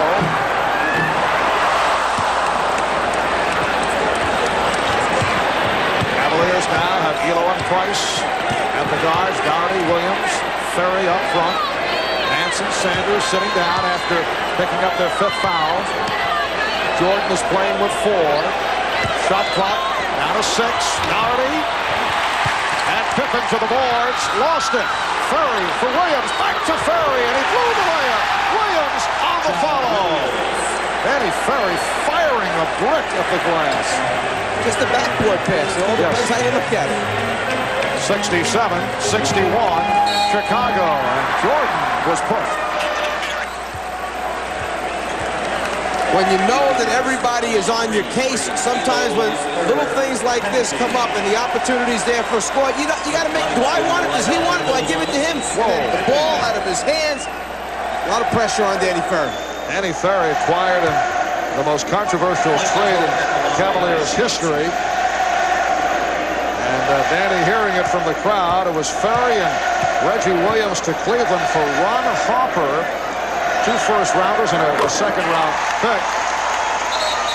There's the deal with the L.A. Clippers. Danny Ferry lured from Italy for some $34 million over 10 years and has been on the disappointing side. It's been tough for Danny to get the playing time with that talented Cleveland front line. But when he's played, he's been foul-prone.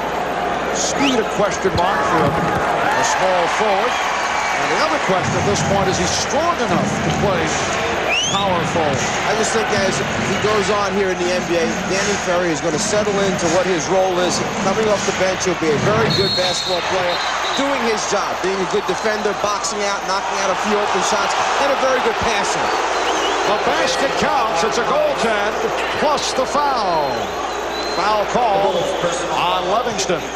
If the ball is on the glass, you cannot take it off, but you may block it to the glass. So if the ball touches the glass first and then Grant swipes it off, it's 2 points. That's it. No question about it. Bulls 69, Cavaliers 64. So Livingston is back in. He's up front with Cartwright and Grant. B.J. Armstrong has replaced John Paxson. Twice knocking it away. Armstrong off the recovery. Rebounded by Grant. 11 rebounds for Horace Grant, coming up big off the boards for the second straight game. Here's Armstrong. Yes. And that is his first field goal. Bulls lead by 7. Perhaps the idea of making Mark Price play a little bit of defense will help cool him off at the offensive end. Price throwing up the 3. Elo Bergardi. And for Brad Daugherty, his first field goal of the night. Normally he would have taken that and tried to dunk it, create the potential there for a three-point play, but with the bad hand, the bad knuckle, no way. Just got to lay it up there soft, hope for the best. Michael Jordan, yes. The Bulls 73, Cavaliers 66. Daugherty getting down in a hurry, kept alive, and a foul is called. Yes, he is struggling. Hand a factor, but he'll go to the line. The foul committed by Grant. Here he would have taken it 2 hands and slammed it down, trying to draw the contact. Instead, just lays it up there and hopes for the best. He got the roll that time, but the hand bothers him each time. He touches it, goes after it. It's a factor. Brad Daugherty with his 3rd point. Now Scott Williams replaces Horace Grant. Horace, here's the applause. 10 points, 11 rebounds. That last offensive rebound that Grant got, he was in the middle of 2 Cleveland Cavalier players, and just determination, hard work produced another shot opportunity for Chicago. Chicago leads 73-68. 1:15 left in the 3rd. B.J. Armstrong handing it over to Michael Jordan. B.J. Armstrong making some headlines the last couple of days here in Chicago. The ball knocked out of bounds by the Cavaliers. Armstrong taking exception to both Michael Jordan and Phil Jackson saying the bench did not contribute the other day. And DJ felt it was wrong to bring that to the attention of the media. But should have been kept within the ball club. But if you're asked about it, what do you say? No, they did a good job. It's kicked out, says Hugh Hollins. It'll be Cleveland ball.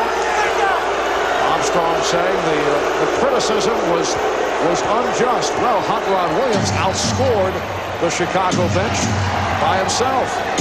When the pressure's on, some things are said that normally aren't said when you're on a smooth roll like 67 wins during the course of the regular season. Cartwright with the rebound of the Ferry miss. 35 seconds to go in the 3rd. Armstrong for 3. And Ferry could not hold on. It will be Chicago ball. Cliff Livingston screaming at Danny Ferry. Lee Jones trying to settle it down. Well, Michael Jordan has played in this quarter with 4 personal fouls for well over 5 minutes. And Cleveland has not had a guy out there that can really take him off the dribble and try to pick up that 5th foul on Jordan. That's a problem because Elo is more of a straight up and down player, spot up guy, 3-point shooter. Timeout has been taken with 28 seconds remaining in the 3rd. And the by-play between Livingston and Ferry. Don't read lips. See, Eastern time, it's almost 11 p.m., Mike. I know that Don't want to see that kind of stuff. They're in bed by now. Yes.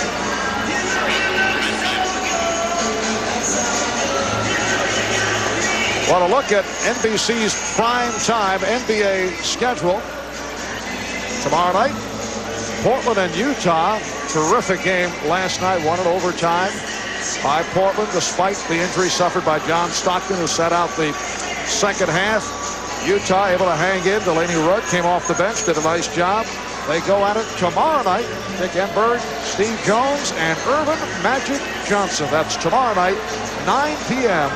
Eastern Time. And then Friday, Chicago and Cleveland will resume at the Coliseum in Richfield, Ohio. Airtime at 9. There is Chicago Bulls assistant coach Johnny Bach. Nice to see him back on the bench, back from the angioplasty procedure. Jim Clemens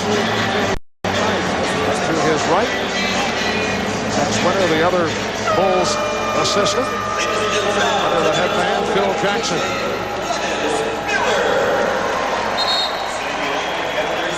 Michael Jordan is the high man with 32 points, 12 of the 32 here in the third quarter. And Mark Price providing the spark for Cleveland with 16 of his 24 coming in the third. Well, Mark Price told us before the game that he's feeling fine. He said he's 100% better than he was on Monday. He had spent the previous night hooked up to IVs in the Cleveland Clinic in a hospital bed. Did not eat for 2 days. Was lightheaded, weak, but hung in it and pushed himself to play. And he has played very well. Michael Jordan sitting down. Apparently, Phil Jackson does not want to take a chance. Jordan has 4 fouls. Plus, it gives him the additional rest time. You finish out these last 20-something seconds, then the timeout will come at the end of the quarter. Give Michael the long rest that he needs. Scottie Pippen, his shooting touch has been off. Final seconds. Ferry, he's fouled. It counts. Danny Ferry with the basket, and he will go to the line. Time has run out here in the third. So Ferry has had a difficult time of it and has also heard some harsh words from Cliff Levingston. Able to hit on the drive. Paxson called for the foul, and now Ferry will go to the line. This will end the third quarter. A three-point play by Ferry, and it cuts the Chicago lead to 2. It's the Bulls 73 and the Cavaliers 71. 3 quarters complete here in Chicago. Lenny Wilkens reacting to the drive by Ferry. We'll be back after these messages and a word from your local station.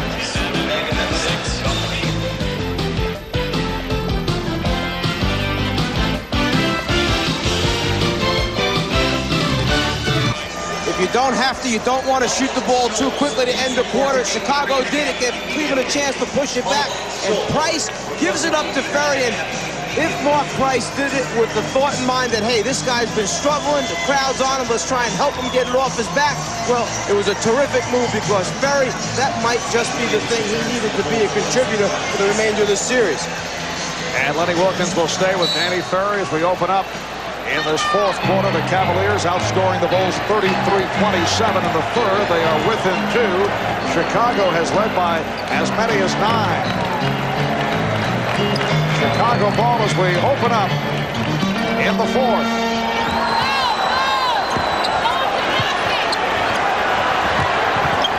Shot clock at 3. And a 3-second violation is called. Michael Jordan remaining on the bench. Phil Jackson going with Horace Grant. Scott Williams, Scottie Pippen, Cliff Levingston, and B.J. Armstrong. Pressure from Armstrong. Cavaliers with Price and Elo in the backcourt. Doherty, Ferry, and Williams up front. So now what Phil Jackson has done is move Scottie Pippen into the true guard position to match up against Craig Elo. Pippen loses to Williams and then grabs it back and calls for a timeout. Terrific defensive play by Hot Rod Williams.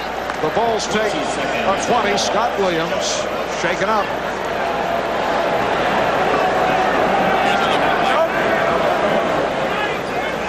Just when it looks like Pippen's going to have a clear sail up the floor, the hand, the reach in by Hot Rob, and then the near turnover, the quick timeout called by Scotty, the 20 taken by the Bulls.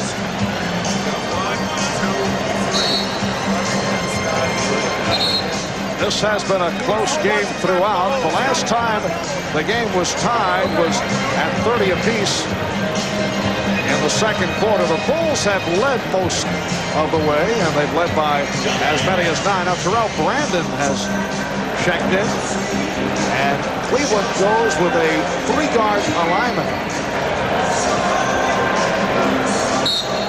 Well, check that John Battle getting set to make his return. And when Battle comes on, Cavaliers will go to the, perhaps they will go to the 3-guard setup. Here's Livingston. Cliff Livingston with his first field goal, and the Bulls have a 75-71 lead. And now the Cavaliers call for time. A minute 9 gone by in this fourth quarter. Cavaliers taking a 20-second timeout. Mark Price looked to me just then that he may have injured his knee. Livingston takes the bounce pass after the pick and roll and then elevates up over the top of Ferry. But just as Mark Price came up the floor and stopped short, called the timeout, he took the injured knee and started to try and shake it and move it a little bit. And now the trainer working on it for the Cleveland Cavaliers. Price bringing it up. And perhaps it's right there. The player going by, Scott Williams, seemed to kick his left leg as he went by. Last year, the Cavaliers season went down when Mark Price suffered the ligament damage in his left knee. He underwent reconstructive surgery, played only 16 games last season. Prior to that knee injury, he was one of the NBA's fastest point guards, very deceptively so, and he's come back strong this year. Gary Briggs, the trainer, I'm not sure it's not the ankle rather than the knee that they're more concerned about right now. Maybe the ankle getting kicked by Scott Williams as he went by. Well, now Brandon has come on. John Battle remaining on the sideline. Brandon with a poor shot, and it's handled by Doherty. Goes to the hook. Loose ball foul called on the Cavaliers. And now John Battle, who has not played the last 2 games of this series, will come on. Loose ball foul on Hot Rod Williams. That is his 3rd. The ankle being worked on, the left ankle of Mark Price. That's the one that was kicked by Scott Williams as he went by. The same concern of Battle guarding Pippen will take place here. Is Pippen too big for Battle to stop? Can they get Pippen close enough to take advantage of the size? Scott Williams from his 3rd field goal. He's come up 3 of 3 from the field. The Bulls 77 and the Cavaliers 71. John Battle goes, at least he's listed at 6'2". Nice play. And Pippen able to reject Battle. It's a big gamble when you bring 2 guards in off the bench and both of them are cold. It's tough to get them both going at the same time. That's why coaches like to only bring one in at a time, not real close to each other. Genuine moments. Today's Miller Genuine Draft Genuine Moment takes us back 19 years ago to a youthful Lenny Wilkens after playing his first 12 seasons in St. Louis and Seattle. Spent 2 years in Cleveland, averaged 18 a game, made the All-Star team. The 9-time All-Star is a member of the Basketball Hall of Fame. Lenny Wilkens, coach of the Cleveland Cavaliers, who is the number 5 man in terms of all-time victories. 815 behind Red Auerbach, Jack Ramsey, Dick Motta, and Bill Fitch. And as always, Miller Genuine Draft, each game donates $1,000 to the Thurgood Marshall Scholarship Fund. Let's go to Ahmad. All right, Marv, just moments ago, Mark Price just strained his ankle a little bit. I was talking to trainer Gary Briggs. They're going to retape it, and they do expect him to return to the game. Marv? Ahmad, and Mark Price has had a terrific night. 10 of 17, 24 points. Another young man who's having an outstanding evening off the bench, Scott Williams for the Chicago Bulls. Williams with 6 points, 6 rebounds at this point, and another guy who had a little statement to make in the paper today concerning the bench productivity for Chicago. Well, he thought it was unfair if people were looking at his stats 1 for 5 because he said 7 of those were tips and putbacks. And he had played so well the other game. Jordan off the steal. The triple pump, yes, and it counts.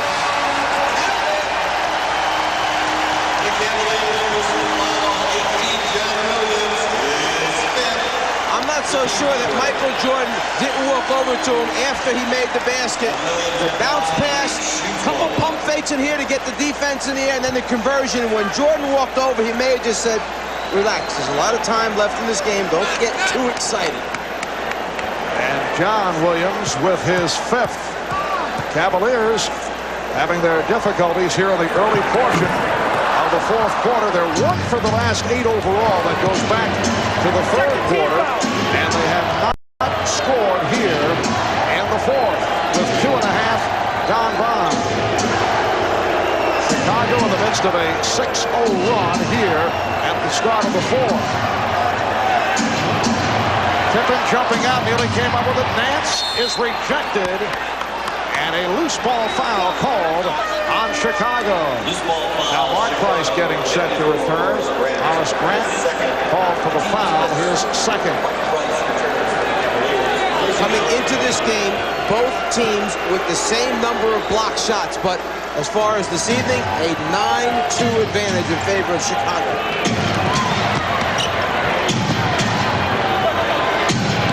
Battle. Beating Williams, traveling, violation. John Battle's the guy that's trying to put the 5th foul on Michael Jordan because Battle has the ability to take people off the dribble. Michael Jordan, to his credit, excellent defensive player, moved his legs. Battle trying to make a nice pass, traveling first. John Battle in his 7th season out of Rutgers, signed with Cleveland as a free agent after 6 years with Atlanta. Jordan going right at Battle. Rebound Pippen. And the Bulls have opened up a 10-point lead. And I would not be surprised to see Lenny Wilkins make a substitution. He has a concern that when Battle comes in, Michael is just too big and shoots over the top of him. He feels he needs a bigger player to play against Michael Jordan. Hugh Hollins blowing the whistle. And a foul called on Pippen. That is his 4th. Greg Elo checking back in. So now Elo and Price in the backcourt. And John Battle cannot let this affect him feeling that there's a personal thing here. It's just the matchup factor. When Jordan's going to be on the floor for 44, 46 minutes, it's tough for him to play. Armstrong called for a hold. So a brief appearance by Battle, who was replaced by Elo. The Bulls with an 8-0 run, and they have their biggest lead of the night, a margin of 10. Elo going strong to the basket, turned back by Grant. Here's Jordan with Armstrong.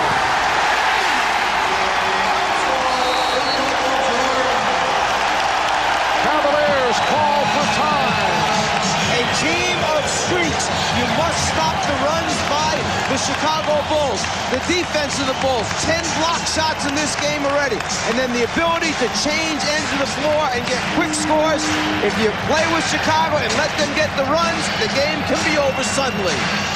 A 10-0 run by the Bulls. They lead the Cavaliers 83-71 with 4 minutes gone by. In the 4th quarter, Michael Jordan 12 for 26, 32 points in all. Forcing turnovers for Chicago, the style of play they used last season on the way to the championship, again taking place this evening. Points off a turnover. Chicago 17, Cleveland just 2. Price forced to work hard to get across the 10-second line. And then a leg block. Cleveland gets the new 24. Cavaliers go with Price and Elo in the backcourt. Doherty, Nance, and Williams up front. A very quiet performance by the Cleveland front line. Here's Nance, rejected by Grant, and they'll jump it up. Another block for the Bulls. That's the third for Horace Grant. Well, at halftime, they were shooting under 38%, and they have it on their mind that when they make a move, the quickness of the Bulls will have an effect on their shots. Block again by Chicago. And the Bulls control the tip. Jordan slicing through and draws the foul. There have been very few fast breaks for Chicago in the series where we see the one-man, meaning the point guard, the two-man, the shooting guard, Jordan, and the small forward, Scottie Pippen, out in front with numbers against the Cleveland Cavaliers. Cleveland has done a good job of jamming rebounders, stopping the quick outlet pass, and then getting back. That time, the Bulls got 1, 2, and 3. Point guard, two-man, and small forward out on the break. Well, the Bulls may be having difficulty at the line, but Michael Jordan has hit 9 of 9.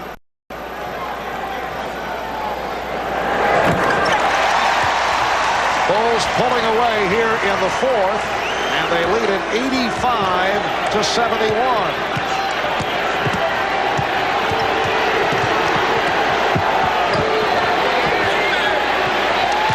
Cleveland yet to score in the fourth quarter. Bulls with a 12-0 edge in the fourth. And Williams is fouled. The Cavaliers 0 for the fourth quarter. They're 0 for 7 from the field. Here's the problem right now for Cleveland. Lenny Wilkins has to make a decision. If he tries to go inside, they've had problems. Block shots, changes of shots, and big guys not having their inside game together this evening, Doherty with the bad hand. When he goes outside, Price is struggling now with the bad ankle, can't escape, and Elo being guarded by Jordan. Another turnover. And two. What a play by Jordan. Pippen has 14. Grant with a steal.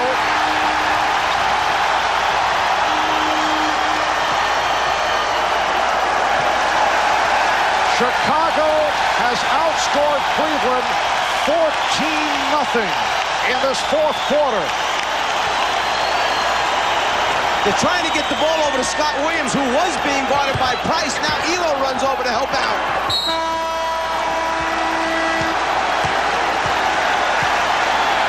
And the foul on Hot Rod Williams.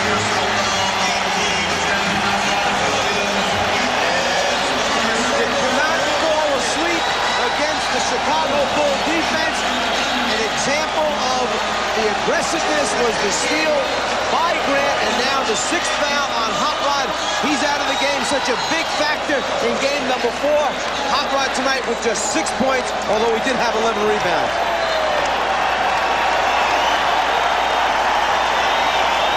Wilkins sending on Brad Daugherty.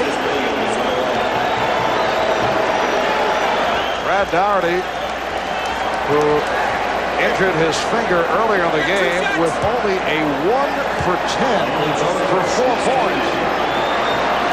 Michael Jordan back to the line. He is 10 of 10 from the foul line. 35 for Jordan.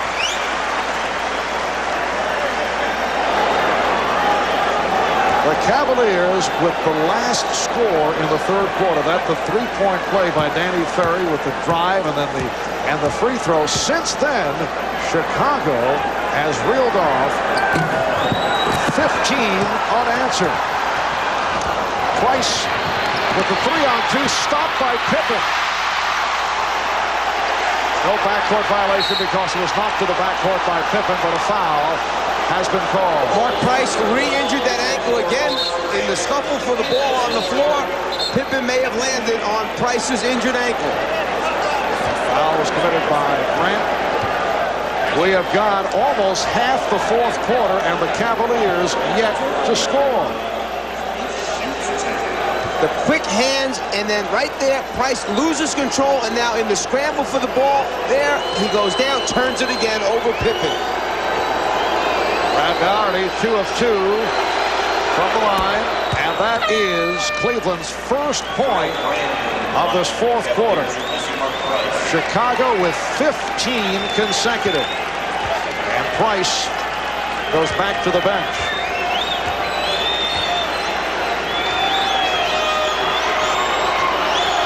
Terrell Brandon returning.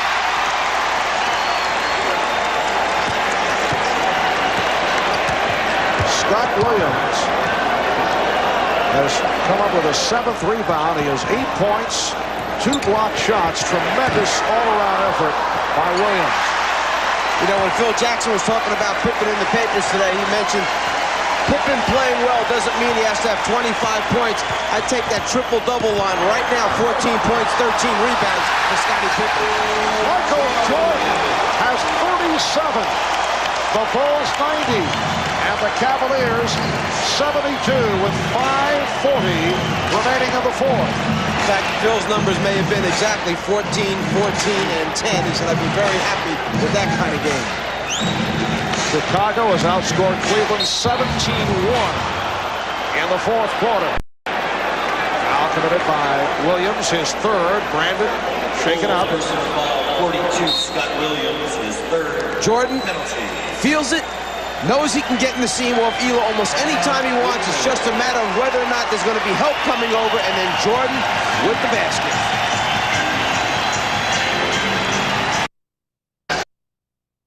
.28 remaining in the fourth quarter here in Chicago. The Bulls 90 and the Cavaliers 72. Now this certainly a significant part of the story tonight. Brad Daugherty and John Hot Rod Williams have been silenced. The Chicago Bulls front line has been aggressive this evening. They came out and defended well from the beginning of the game, and you have a couple guys there on the bench, Hot Rod Williams on the right and Brad Daugherty with the bad hand on the left, who have really struggled this evening. The astounding stat thus far in this fourth quarter, Chicago has outscored Cleveland 17-2.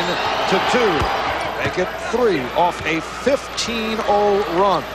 The fewest points in the fourth quarter for an NBA playoff game, 9 scored by the Boston Celtics against Milwaukee back in April of '83. Grant Pippen. So the Bulls flying down the court and lead 92-74. And in the timeout, they obviously talked about attacking if Cleveland should go to the press. The result, a quick 2.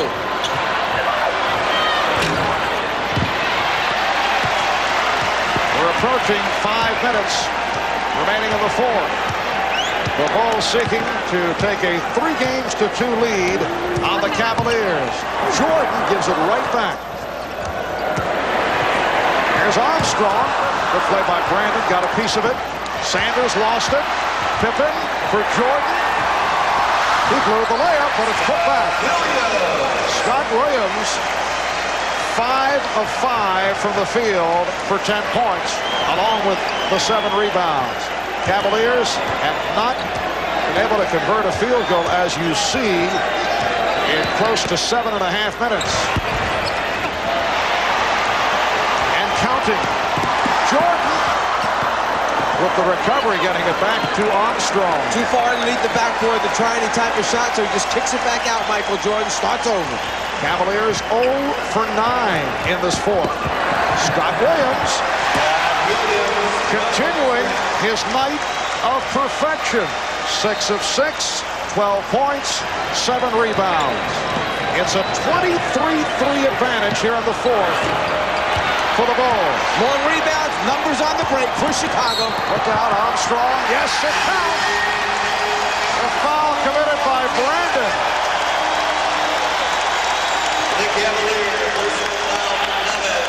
The problem with shooting a lot of jump shots, if you don't have your main big guys in there to crash the offensive boards, that Chicago is going to get out on the break. The finish by BJ. He likes it.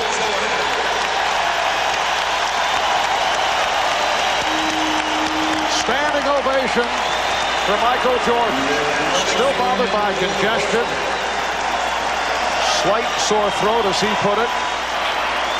But 37 points for Jordan.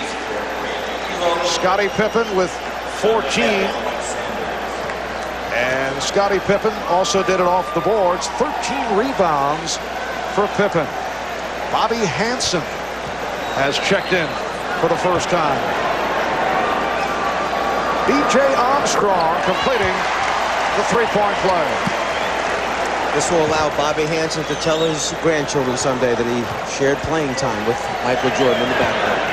Bobby Hansen, a 9-year man out of Iowa. Here's Nance. And that for the Cavaliers, their first field goal of this fourth quarter, with 3.5 minutes to go in the quarter. They're 1 for 11. Bulls trying to set up Hansen. Armstrong with a three. Bobby Hansen played 7 years with Utah, was a starter for a good portion of that time, then a year with Sacramento, on to Chicago. It has been a brutal fourth quarter for the Cavaliers. Livingston, the facial and the foul.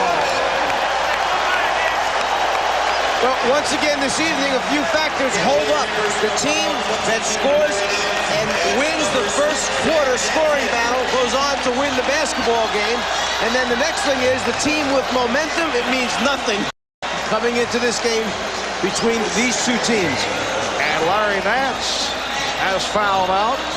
Cavaliers have been in foul trouble. Hot Rod Williams fouled out earlier. Steve Kerr checking in now. Lenny Wilkins empties the bench.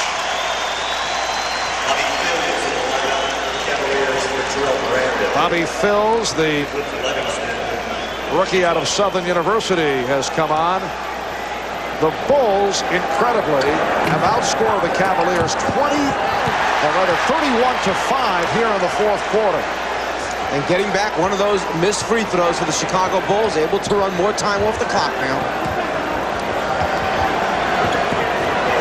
It is a wipeout for Chicago, and the onslaught continues. Livingston has 8 points, 106-76.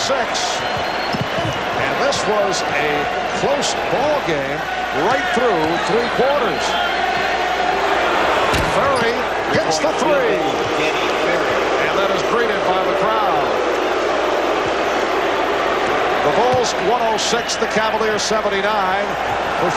Cleveland only their second field goal of this fourth quarter.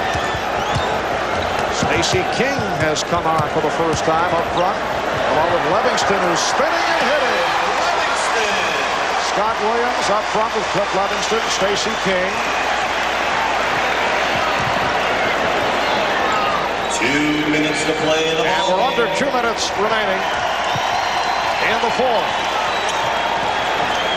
Henry James with the ball. He just came on. He's stripped by Armstrong, but he knocked it out of bounds. Henry James, a second-year player from St. Mary's in Texas. His game is outside shooting. And Will Perdue now checks in for the first time tonight. The hand for Scott Williams. A brilliant performance by the second-year player from North Carolina. Scott Williams, 12 points, 7 rebounds, and 2 blocked shots. Let's see. That will not count.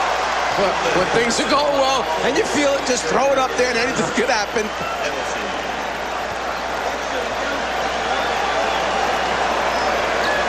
Kerr called for the foul. Scott Williams played well during the course of the playoffs last season and has come up strong in this series. Game 3, 10 points, the 12 today, a playoff career high. Armstrong chipping in with 11. So the scene will shift back to Cleveland Friday night, and we will bring it to you in prime time, 9 p.m. Eastern time, Game 6 between the Bulls and the Cavaliers. And as we mentioned earlier, it is impossible to get any kind of indication as to what might happen the following game. There has been no such factor as form in this series. It has been a very strange series. Stacey King with an unorthodox dribble move. And will be Cleveland ball.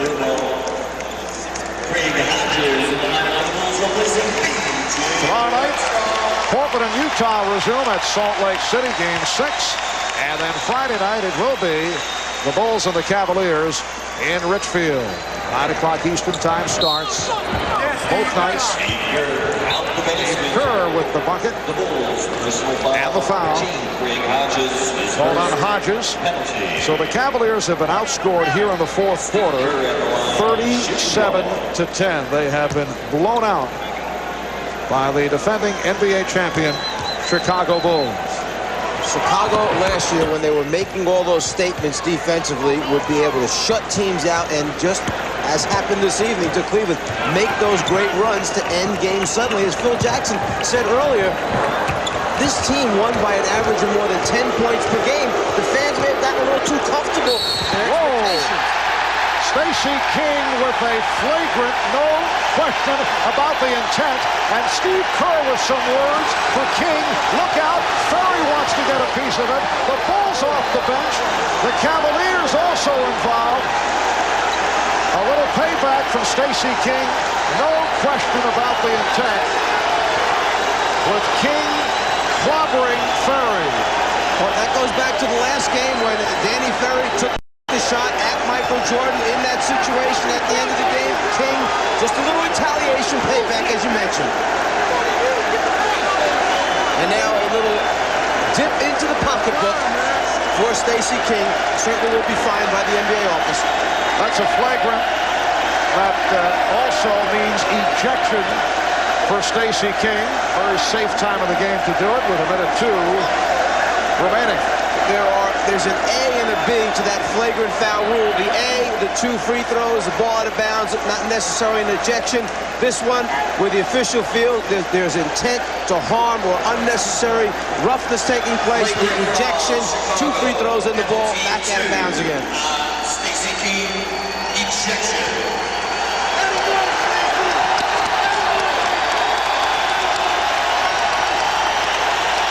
Stacey King, in his 3rd year out of the University of Oklahoma, being led by the security force here at Chicago Stadium, back to the Bulls locker room.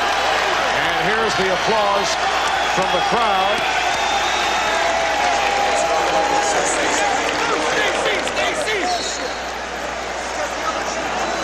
So the flagrant foul is called, and Danny Ferry, appropriately enough, will go to the line to shoot the technical.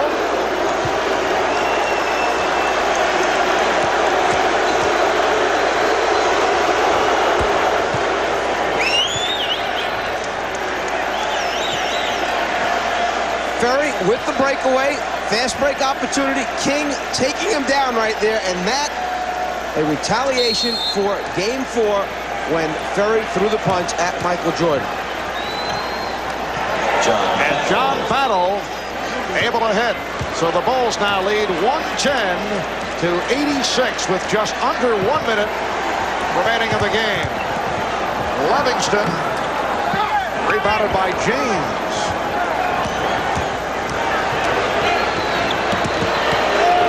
Ferry fighting Phils, and the foul called on Livingston. Now here's the play in Game 4 that started this whole thing. Baseline screen taking place. Michael Jordan doesn't like it, so holds up Ferry. Ferry doesn't like it, throws a couple punches at Michael. Michael has the arm cocked, ready to go. Elo jumps in. Michael keeps his head, doesn't get thrown out of the game. No suspension, no fine. Ferry fined, and now the retaliation here in this game by King. So much for the cream puff marshmallow label to this series. Things did get a bit on the rugged side Monday afternoon in Cleveland.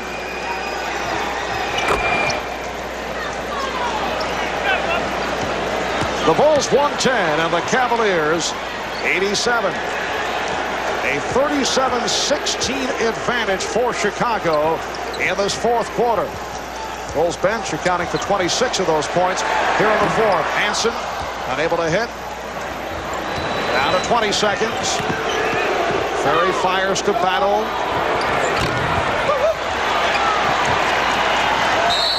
And a reach-in is called on James. The Chicago Bulls will take a 3-2 lead in this best of 7. And Lenny Wilkens has to be concerned with the hand of Brad Daugherty and the ankle of Mark Price as he looks to Game 6 back home. And perhaps beyond that, he has to deal now with the psyche of this team. Do they honestly believe they can go back now after this outstanding performance by the Chicago Bulls? The Chicago Bulls of last year's playoffs is the one that we saw this evening. They have a 39-16 edge here in the 4th. Kerr. So Steve Kerr with his second field goal as time runs down. 5 seconds remaining. Hansen from Purdue. And that will wrap it. The Chicago Bulls have defeated the Cleveland Cavaliers in game number 5 by the score of 112 to 89. The Bulls led by Michael Jordan. 37 points for Jordan. The Bulls wiping out the Cavs in the 4th quarter to the tune of a 39-18 edge, and they win it going away. We'll be right back. Get in this situation, the pressure is always on you, and people are starting to criticize you for your play or lack of play. Tonight, 14 points, 15 rebounds. Well, we've been able to rise to the occasion. I thought I came out tonight, I wanted to push the ball up and try to get our transition game going, and I did what I wanted to do. A lot of times they attacked me in the backcourt, and I was turning the ball over, but I think it worked out for us in the best that we was able to get the ball up and push it. All right, now you were quoted in the paper saying that the last game you weren't getting your shots, didn't get an opportunity to shoot, but you came out. Well, I think I was misquoted. Basically, I wasn't really concerned about the shots. I just wanted the opportunity to be involved in the offense and try to make things happen for us. And that was the thing that I was really kind of upset about in the last game, that I wasn't able to find anyone open. I wasn't able to look for any of my offense. And it broke us down in the second half because we wasn't really able to get anything going offensively in a half-court game. Well, you turned it around tonight, and congratulations. We'll see you on Friday. All right, thanks. All right, Scotty. Back to you, Marv. All right, Ahmad. Hard to figure where Scotty would say he's misquoted if he actually said it in a statement that was on the air. At any rate, the Bulls win 112-89. We'll be right back. 7 points, Scottie Pippen, 14 points and 15 rebounds.